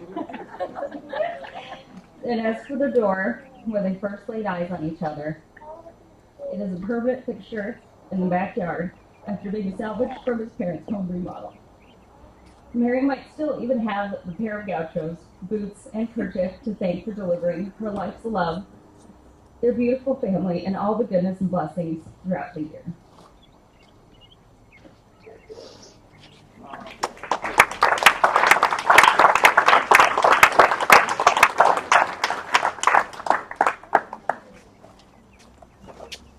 And now it's time for Mary.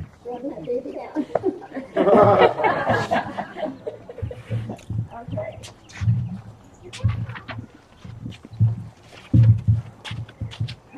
First of all, I need to thank Tim and Kitty and Melissa, who suggested Tim and Kitty Coleman.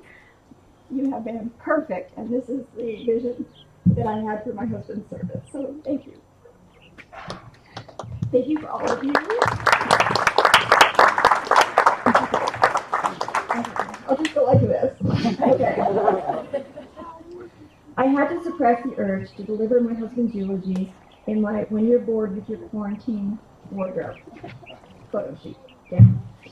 That gown, which is my wedding gown for those of you that don't know, that gown and those shoots were a fun reprieve from isolation for both of us during lockdown.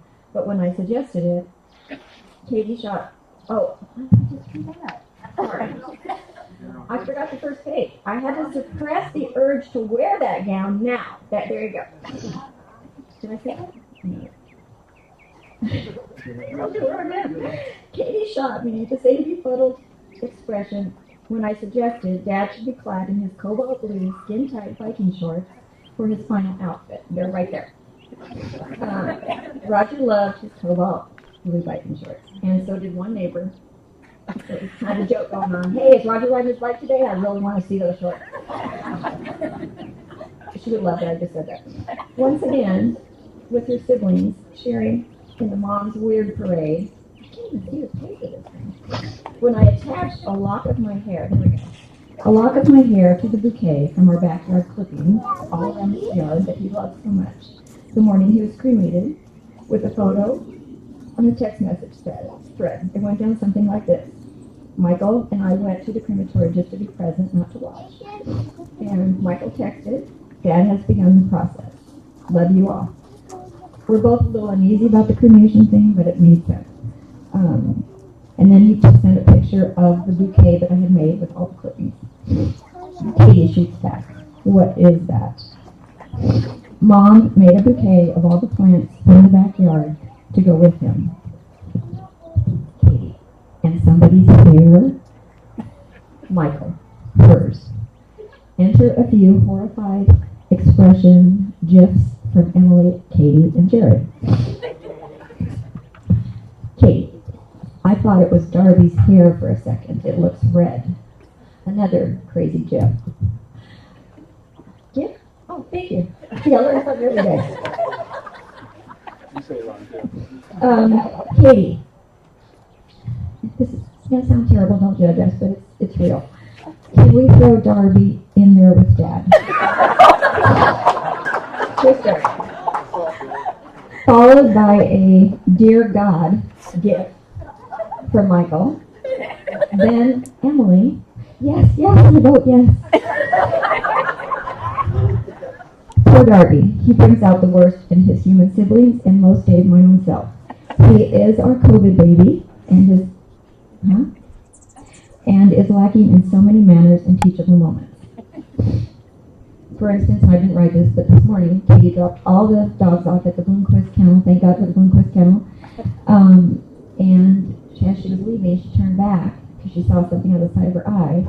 Darby, who is like a small dog, was on the top of a electrified 5-foot fence, walking it. He's crazy, and I should never have gone for number 4.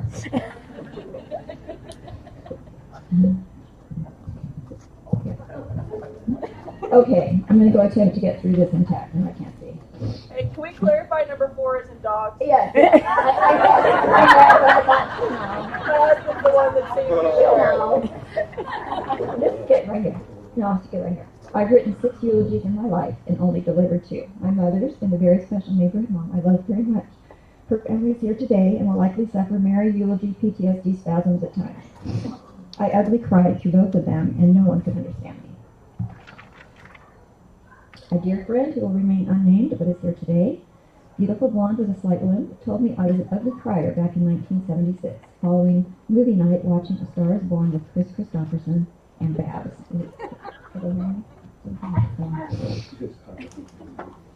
Nothing has changed since then. I'm still a flat-out ugly crier. My voice and mouth do things I cannot control. It could get rough. If it does, I have backup readers lined up, which is good for all of you. I met Roger for the first time when he opened that door at his parents' home just 10 miles from this backyard. I couldn't have imagined in that moment the tall blonde guy with a full head of sun-streaked longish hair, decked out in baby blue polyester dress slacks, paired with a psychedelic long-sleeve button-down shirt, would eventually hold the key to both my heart and my future, our future. Roger and his then-girlfriend, along with my date, his ASU classmate, were headed out for a night of dinner and dancing. I can skip through this part. Well, I've already read it. I wouldn't learn until months later he broke up with his girlfriend shortly after that outing and had been pestering my long-gone date for a number. It was 1977, and the number was my parents' landline attached to the kitchen wall. How's that for the old days? He would joke later that my denim gauchos, knee-high pleather boots, and bandana tied around my neck had him at hello. Our first date was Stan Meal, our eventual best man, along with his date, who, by the way, had shared with us in that long line that she had boarded a UFO. Remember that? She was crazy.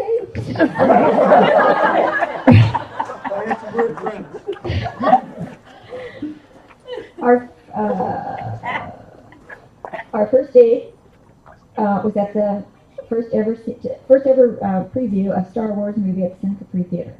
The red velvet seats in that theater hold claim to our first kiss. A quick, not too forward appreciation of company kind of kiss after standing in a very long line, with that crazy, that wrapped around a theater. That was over 44 years ago. Our loving, happy, fulfilling marriage spanned 43 years and blessed us with our 4 children. Then 4 more when Maggie, Tanner, Wyatt, and Ty joined our clan. And our 4 amazing grandchildren, KJ, Clobert, Bodie Boy, and Logie Butt. Roger insists I mention our 4-legged members in his eulogy, because he loved animals. Even Darby, who you won't have the pleasure of meeting today for too many very good reasons. 15 dogs, 7 cats, 1 bald bird that kept pulling out his own feathers, 2 desert tortoises, and 3 ginormous sulcata tortoises ago. The last 3 being his very big, very bad decision when they grew from the size of hard-boiled eggs to that of Ford F-250 tires walking around our backyard and leaving their dinosaur number 2 splatter under our bed too many times to count when they breached the back door. The trifecta now take up residence at the Herpetological Society of Phoenix. It was worth the hefty placement fee, Somewhere in the desert near Blythe, following our honeymoon in California, we witnessed a wild roadrunner get clocked by a car at 65 miles an hour. I screamed at impact, then insisted we pull over and help the injured bird while my new husband chided me for speeding, which caused him to make an illegal lane change at high rate of speed.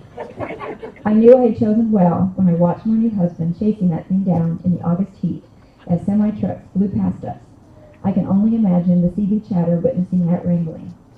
The bird eventually gave it up from heat exhaustion about the time we did. He rode on my lap into Blythe, where we applied a makeshift cast of wooden coffee stirrers and medical tape to stabilize his broken leg.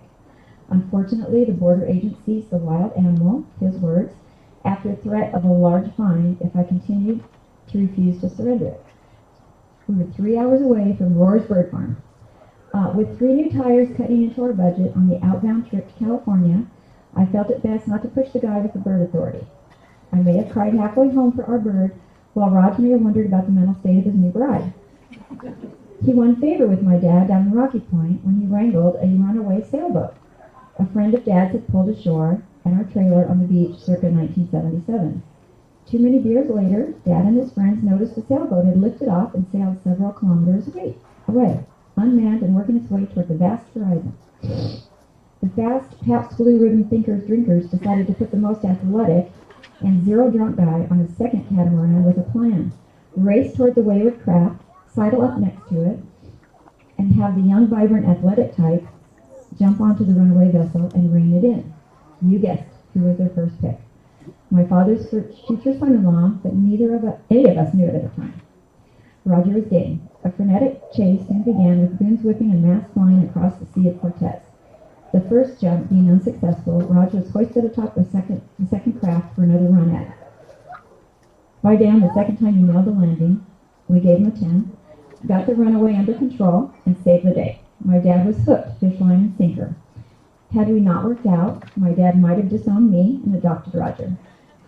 Then there was the time Roger somehow took the drive shaft from a Plymouth, and now I know whose car it was, mechanically to fit his 65 Mustang in the front of my parents' home. That won him a genius comment from my dad.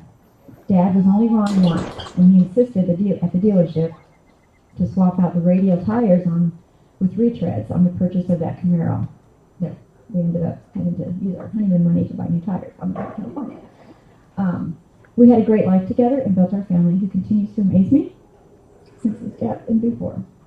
The strength and courage in Emily marrying her beloved Ty just 6 days later, her brothers accompanying her down the aisle, Katie, Maggie, Tanner, and Wyatt, making magic happen for this deserving couple. I couldn't have imagined when meeting him at our door back in '76 the life we would share together. At that age, I also couldn't have imagined the gut-punch pain of losing him. 44 years later, to the beast of skin cancer that took hold and eventually metastasized to nearly every part of his body. His cancer was as unrelenting as the grief we now feel in losing him. Mel, here it goes. Hang on. The more you love, the more you suffer. Van Gogh got that right.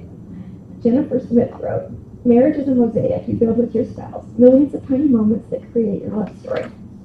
Everyone has their own love story. They are all worthy and beautiful. I will miss ours to my last breath. It was a year ago today, on his birthday, I asked our Archman Village to post happy birthday messages for Mr. Facebook is the Devil's 66. The isolation of the pandemic was brutal but necessary, given his compromised immunity defenses as a result of treatment. That, for both of us, was the hardest part for this man of love and family. To be denied his children and grandchildren, friends, and kinship during this toughest battle in life. But let me tell you, the flood of birthday messages from many of you that are here today, honoring his life, lifted both of us. My Facebook post a few days later, thank you to each of you for participating in Rajna's birthday tour. I have written every entry in the book of Roger over the last few days, and he was taken by each. Thank you for helping make him feel so loved and celebrated. Even the little ones got in on making the very best hand-drawn birthday cards. Caden and Chloe, Bodie and Logan, along with Madden McClary Price, who wrote on her Crayola-colored paper filled with rainbows and clouds, right now you are as high as the clouds. 1 year later, Madden stated it beautifully. Papa's soul is as high as the heavens today. Looking down on us now, he would be amazed by his impact and all of your love. To have all of you present today to celebrate and share your love for him on what would have been his 67th brings it full circle. For our grandchildren, Kate and John, who carries forward Papa's middle and last name, Chloe Pernay, Bodie Wake, who carries an abridged version of our last name by intention, and Logan Ray, representing Papa's mother and influential stepfather's last name, as well as her daddy's middle. To our babies, grown and little, as we heal from Papa's death over time, I hope that each of you remember not that he died, but that he lived.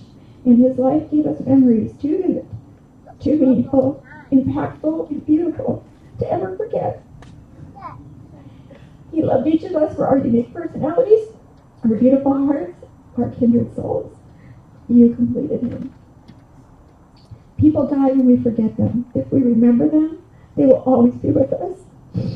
We promise to remember Papa and talk about him with every future grandchild he escorts down from heaven personally. Hopefully, one of them will carry it forward as a middle name, giving us a completion. No pressure, Emily and Ty. Or Jeremiah, that's possible. They can't even have your daughter. My husband never accepted the fact he was dying. He fought with every cell in his body and fortitude within his mind to stay with us, telling the last doctor who denied chemo and recommended hospice 5 days before his death. There are always miracles, doctor. You can't give up hope. I didn't include this, but Roger never went on hospice. He kind of, during the conversation with the crazy nurse, decided that they had a well-caring program that was under the umbrella and giving me 24/7 access, and he would never have to go back to the hospital. And that was his window. So he went out of here with, unfortunately, with a Facebook, because I was planning on sharing Emily and Ty's wedding with him on FaceTime. But he also went out of here without hospice. So a meme crossed my page sometime back, and it struck a chord, so I saved it privately. You can tell he's my son. It seemed to embody Roger's philosophy on life, minus the glitter part. When my time in this world comes to an end, gather my friends who knew me best, play some great music. Rod would argue Enya in the 70s won top honors. Mix glitter, not so much in this case, with my ashes, and let the wind take me to all the places I never got a chance to see. But most importantly, remember me by living the rest of your life smiling. I'm with you always. I love you, Washington Rod, and I will miss you forever.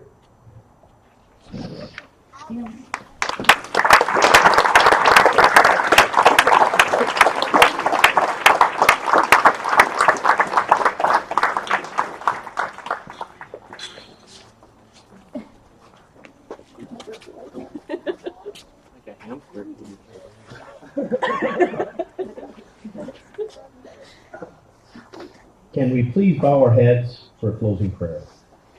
God, we thank you that you have made us in your image and blessed us with the gifts and talents that we use to serve you.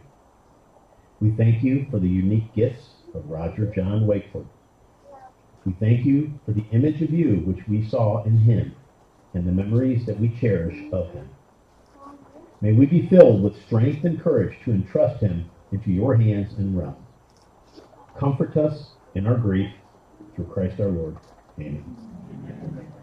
We've heard some wonderful stories today, and the family that Roger has built, and watching you guys lean on each other, I'm sure you're going to be fine. And with that, the Wakefords are going to close us out with a few comments.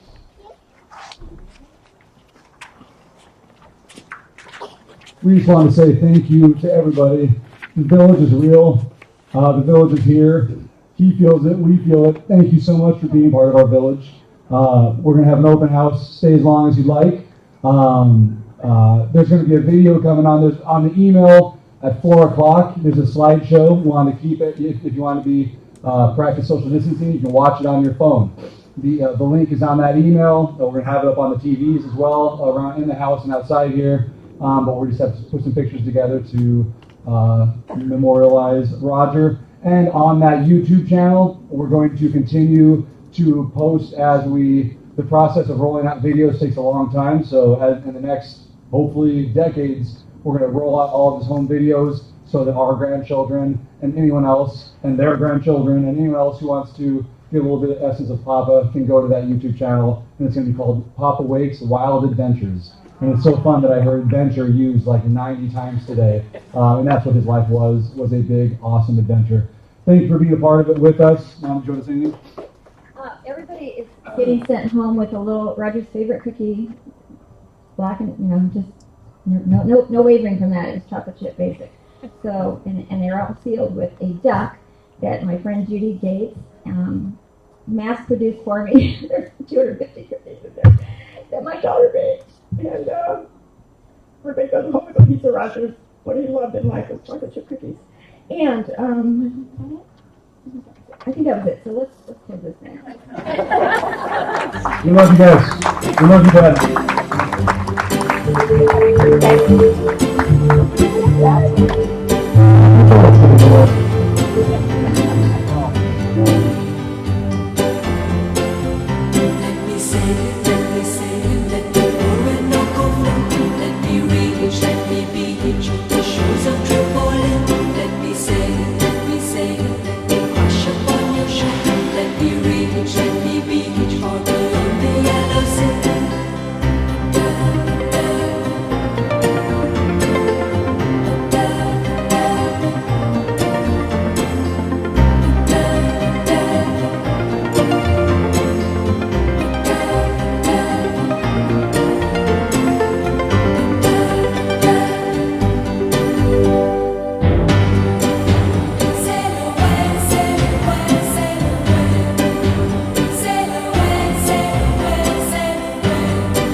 Hot sand on toes, cold sand in sleeping bags. I come to know that memories were the best things you ever had. The summer shorn, beat down on bonehead back, so far from home where the ocean stood, down dust and pine cone tracks.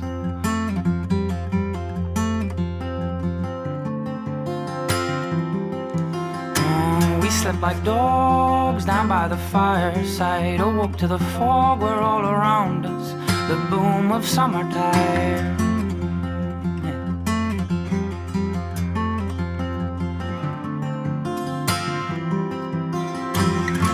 We stood steady as the stars in the woods, so happy-hearted, and the warmth rang true inside these bones. As the old pine fell, we sang,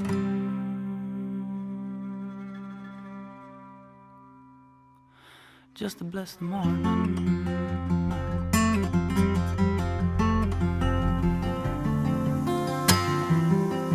Oh, hot sand on toes, cold sand in sleeping bags. I come to know the friends around you are all you'll always have. Smoke in my lungs, or the echoed stone, careless and young, free as the birds that fly, with weightless souls long.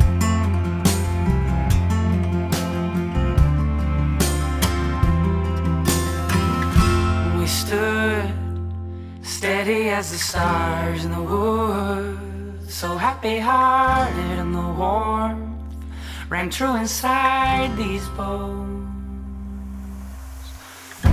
We stood steady as the stars in the woods, so happy-hearted, and the warmth rang true inside these bones. As the old pine fell, we sang,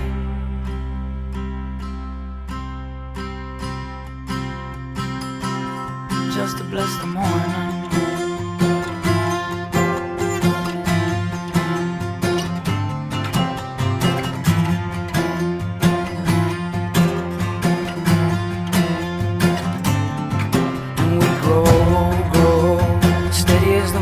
Yeah, we grow, old as steel, how we grow, happy as a new dawn, we grow, old as steel, how we grow, steady as the flowers, yeah, we grow, old as steel, how we grow, happy as a new dawn, we grow, old as steel.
There's a light inside of all of us.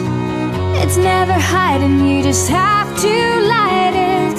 It's the one thing that you gotta trust. It's like a diamond, you just have to find it. So if you ever feel like giving up, yeah, just remember that we were all meant to fly. Spread your wings across the universe. It's your time to, it's your time to shine. There's a light inside of all of us. Soon you'll find that it's your time to fly. Your time to fly. A little help is all it ever takes. Somebody else to tell you it's worth fighting. A single step becomes a leap of faith.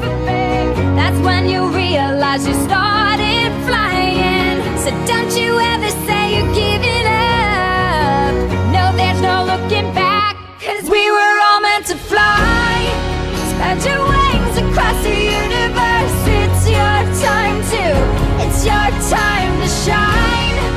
There's a light inside of all of us. Soon you'll find that it's your time to fly. It's your time to fly.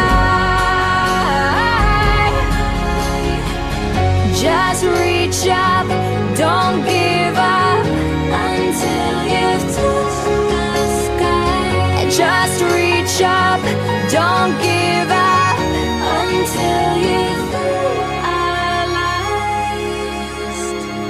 that we were all meant to fly. Spread your wings across the universe. It's your time to, it's your time to shine. There's a light inside of all of us. Soon you'll find that it's your time to fly, fly.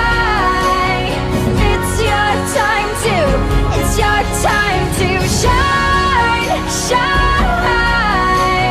Soon you'll find that it's your time to fly. Spread your wings across the universe. It's your time to, it's your time to shine. There's a light inside of all of us. Soon you'll find that it's your time to fly.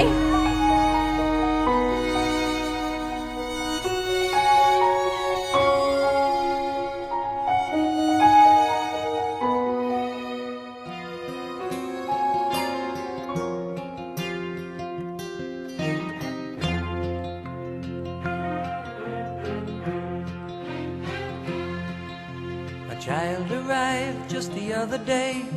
He came to the world in the usual way, but there were planes to catch and bills to pay. He learned to walk while I was away, and he was talking for I knew it. And as he grew, he'd say, I'm gonna be like you, Dad. You know I'm gonna be like you. And the cat's in the cradle and the silver spoon, little boy blue and the man on the moon. When you're coming home, Dad, I don't know when, but we'll get together then. You know we'll have a good time then.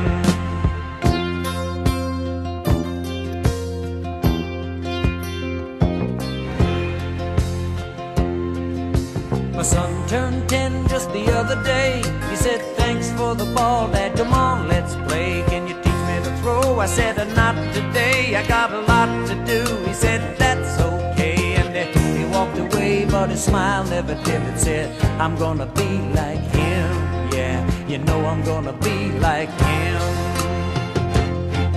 And the cat's in the cradle and the silver spoon, little boy blue and the man on the moon.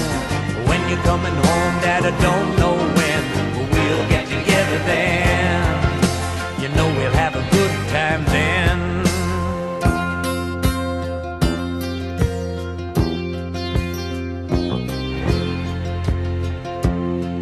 Well, he came from college just the other day, so much like a man I just had to say, son, I'm proud of you, can you sit for a while? He shook his head and he said with a smile, what I'd really like, Dad, is to borrow the car keys.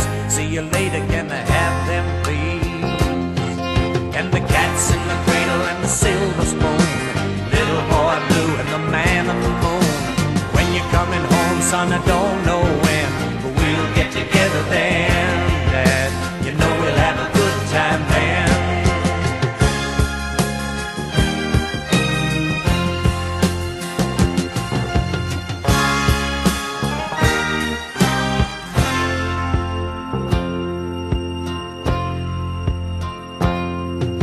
I've long since retired, my son's moved away. I called him up just the other day.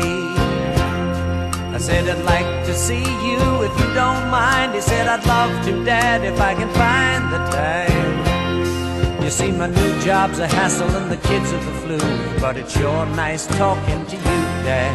It's been sure nice talking to you. And as I hung up the phone, it occurred to me he'd grown up just like me.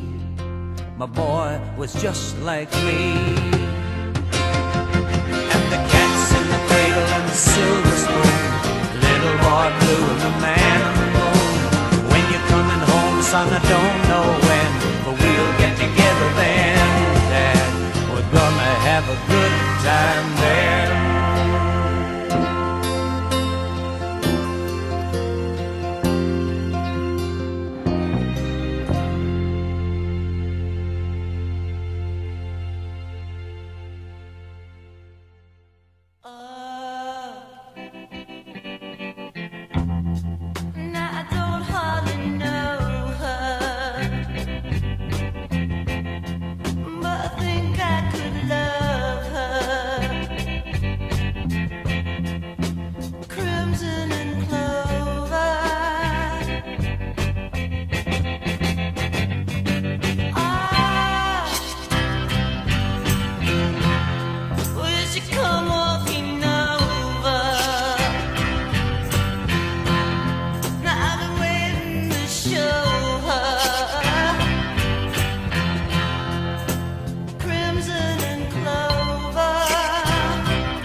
better days are coming if no one told you. I hate to hear you crying over the phone, dear. For 7 years running, you've been a soldier. But better days are coming, better days are coming for you. So when the night feels like forever, I remember what you said to me. I know you've been hurting, waiting on a train that just won't come. The rain, it ain't permanent, and soon we'll be dancing in the sun. We'll be dancing in the sun, and we'll sing your song together. And we'll sing your song together. We never miss the flowers until the sun's down. We never count the hours until they're running out. You're on the other side of the storm now, you should be so proud. The better days are coming, better days are coming for you. So when the night feels like forever, I'll remember what you said to me. I know you've been hurting, waiting on a train that just won't come. The rain, it ain't permanent, and soon we'll be dancing in the sun. We'll be dancing in the sun, and we'll sing your song together. And we'll sing your song together. And we'll sing your song together. And we'll sing your song together.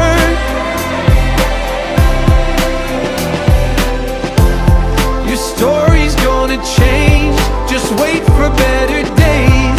You've seen too much of pain, now you don't even know that your story's gonna change. Just wait for better days. I promise you I won't let go. I know you've been hurting, waiting on a train that just won't come. The rain, it ain't permanent, and soon we'll be dancing in the sun.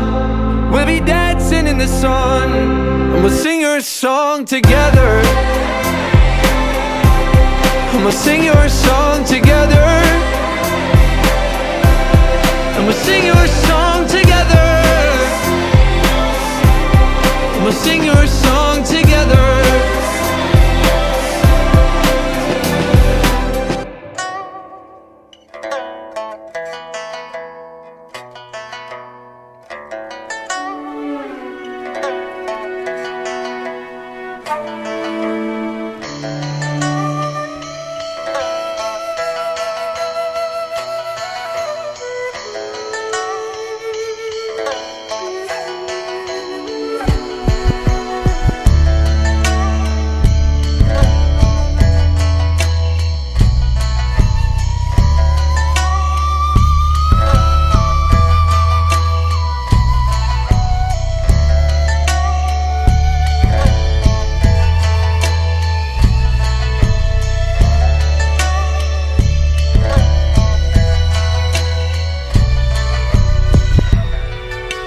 Floating down a river,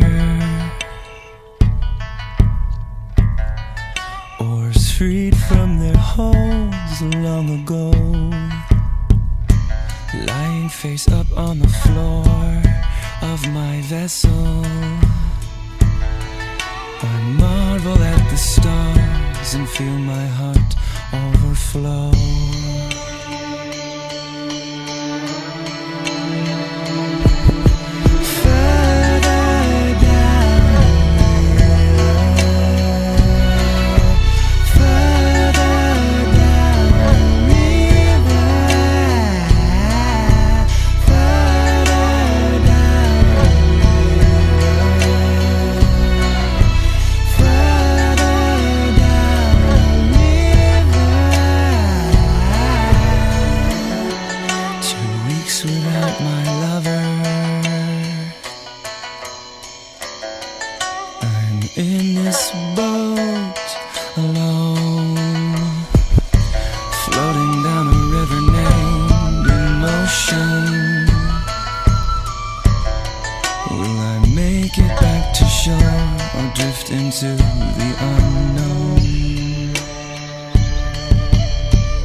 scent when I am through.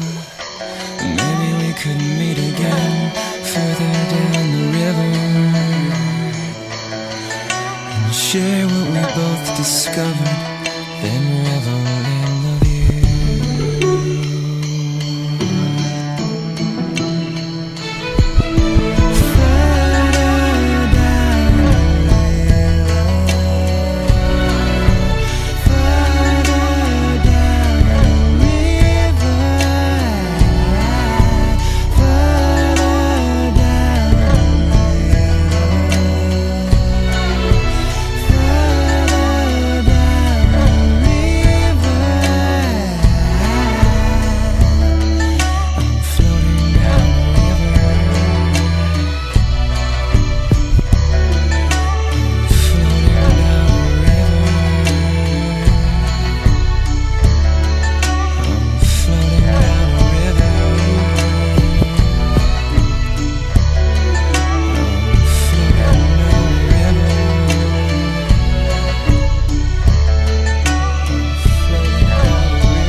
out in the open and you're tired of hoping, I'll be there in a moment, I'll be by your side. When you're scared and you're lonely and there's no one to hold you, I just want you to know that I'll be by your side. You keep me strong when I can't carry on. When you lose your feet, fall down to your knees, and your heart's about to break, I will be your saving grace. When your eyes can't see, take my eyes from me. When you're lost and losing faith, I will be your saving grace. Be my saving grace. Won't you be my saving grace? When my heart's getting older and my body is breaking down, in my head, yeah, I know that I'll be by your side.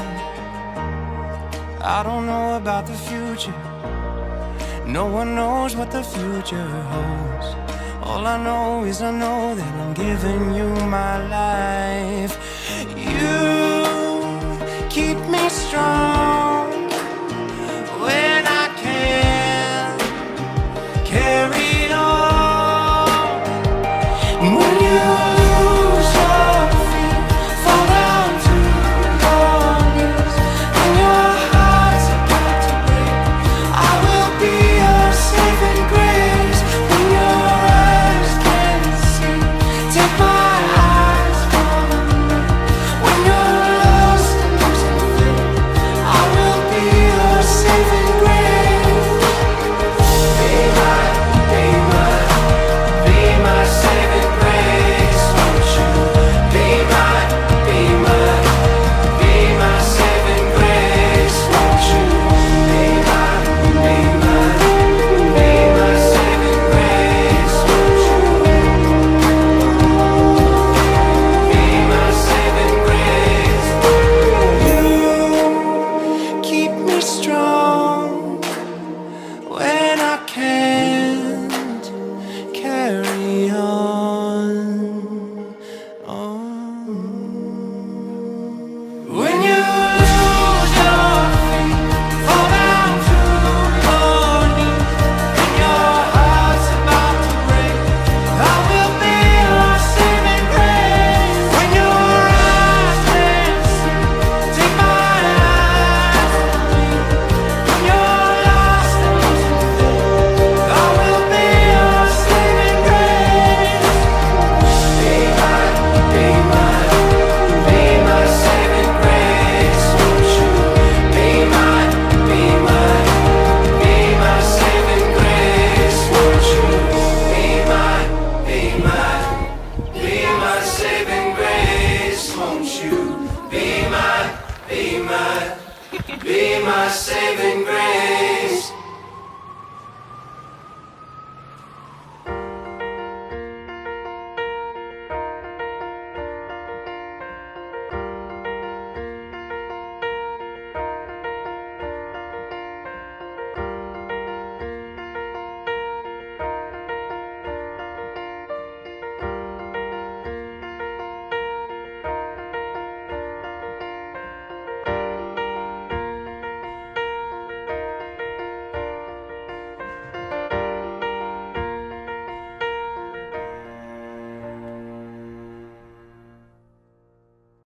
We could be the healing when you're feeling all alone. We can be the reason to find the strength to carry on. In a world that's so divided, we shall overcome. We can be the healing. We can be the flower in the gun. We can be the healing. We could be the flower in the gun. What could I say to my son or to my daughter if they came and asked me about these days? What kind of reason could I give for all the hate that's standing in the way. Wish I could tell them that nobody's gonna judge them, and every stranger on the block is gonna love them. No bully in the world could ever hurt them, but I can't say that today. No, no one could ever take your pride from you. Speak your truth and let your spirit fly, 'cause we could be the heroes when you're feeling all alone. We could be the reason, to find the strength to carry on. In a world so divided, we shall overcome. We could be the hero, we could be the flower in the gun. We could be the healing, we could be the flower in the gun.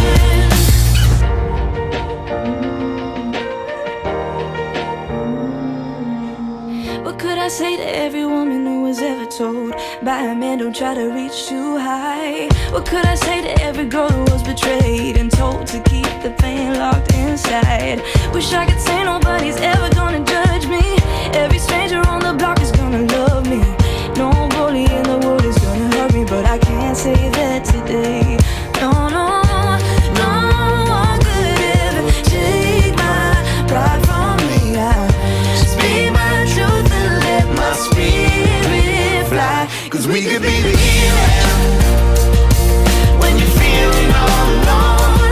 We could be the reason, to find the strength to carry on. In the world so divided, we shall overcome. We could be the hero, we can be the flower in the gun. We can be the healing, we can be the flower in the gun. It's like dropping pebbles into the ocean and seeing them spread ripples around the world. Let me hear you say, whoa, whoa, Whoa, yeah, yeah, whoa, whoa, whoa, yeah. Everybody say, whoa, whoa, whoa, yeah, yeah. whoa, whoa, yeah. 'Cause we could be the hero when you're feeling all alone. We could be the reason, to find the strength to carry on. In the world so divided, we shall overcome. We could be the healing, we could be the flower in the gun. We could be the healing, we could be the flower in the gun. We could be the healing, we could be the flower in the gun. We could be the healing, we could be the flower in the gun.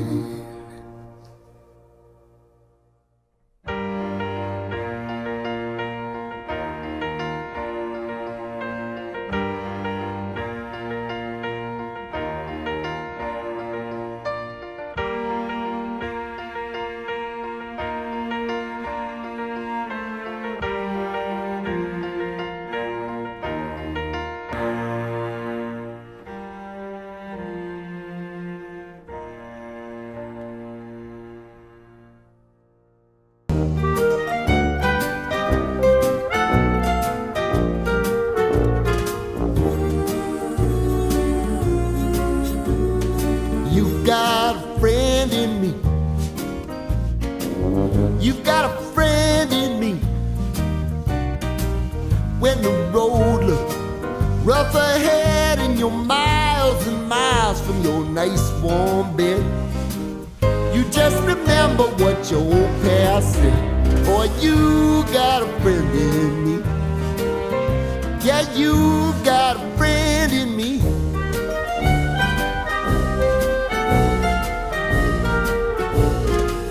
You got a friend in me. You got a friend in me. You got trouble, and I got them too. There isn't anything I wouldn't do for you. If we stick together, see it through, 'cause you've got a friend in me. You got a friend in me. Now, some other folks might be a little bit smarter than I am, big and strong maybe, but none of them will ever love you the way I do. It's me and you, boy, and as the years go by, our friendship will never die. You're gonna see it's our destiny. You got a friend in me. You got a friend in me. You got a friend in me.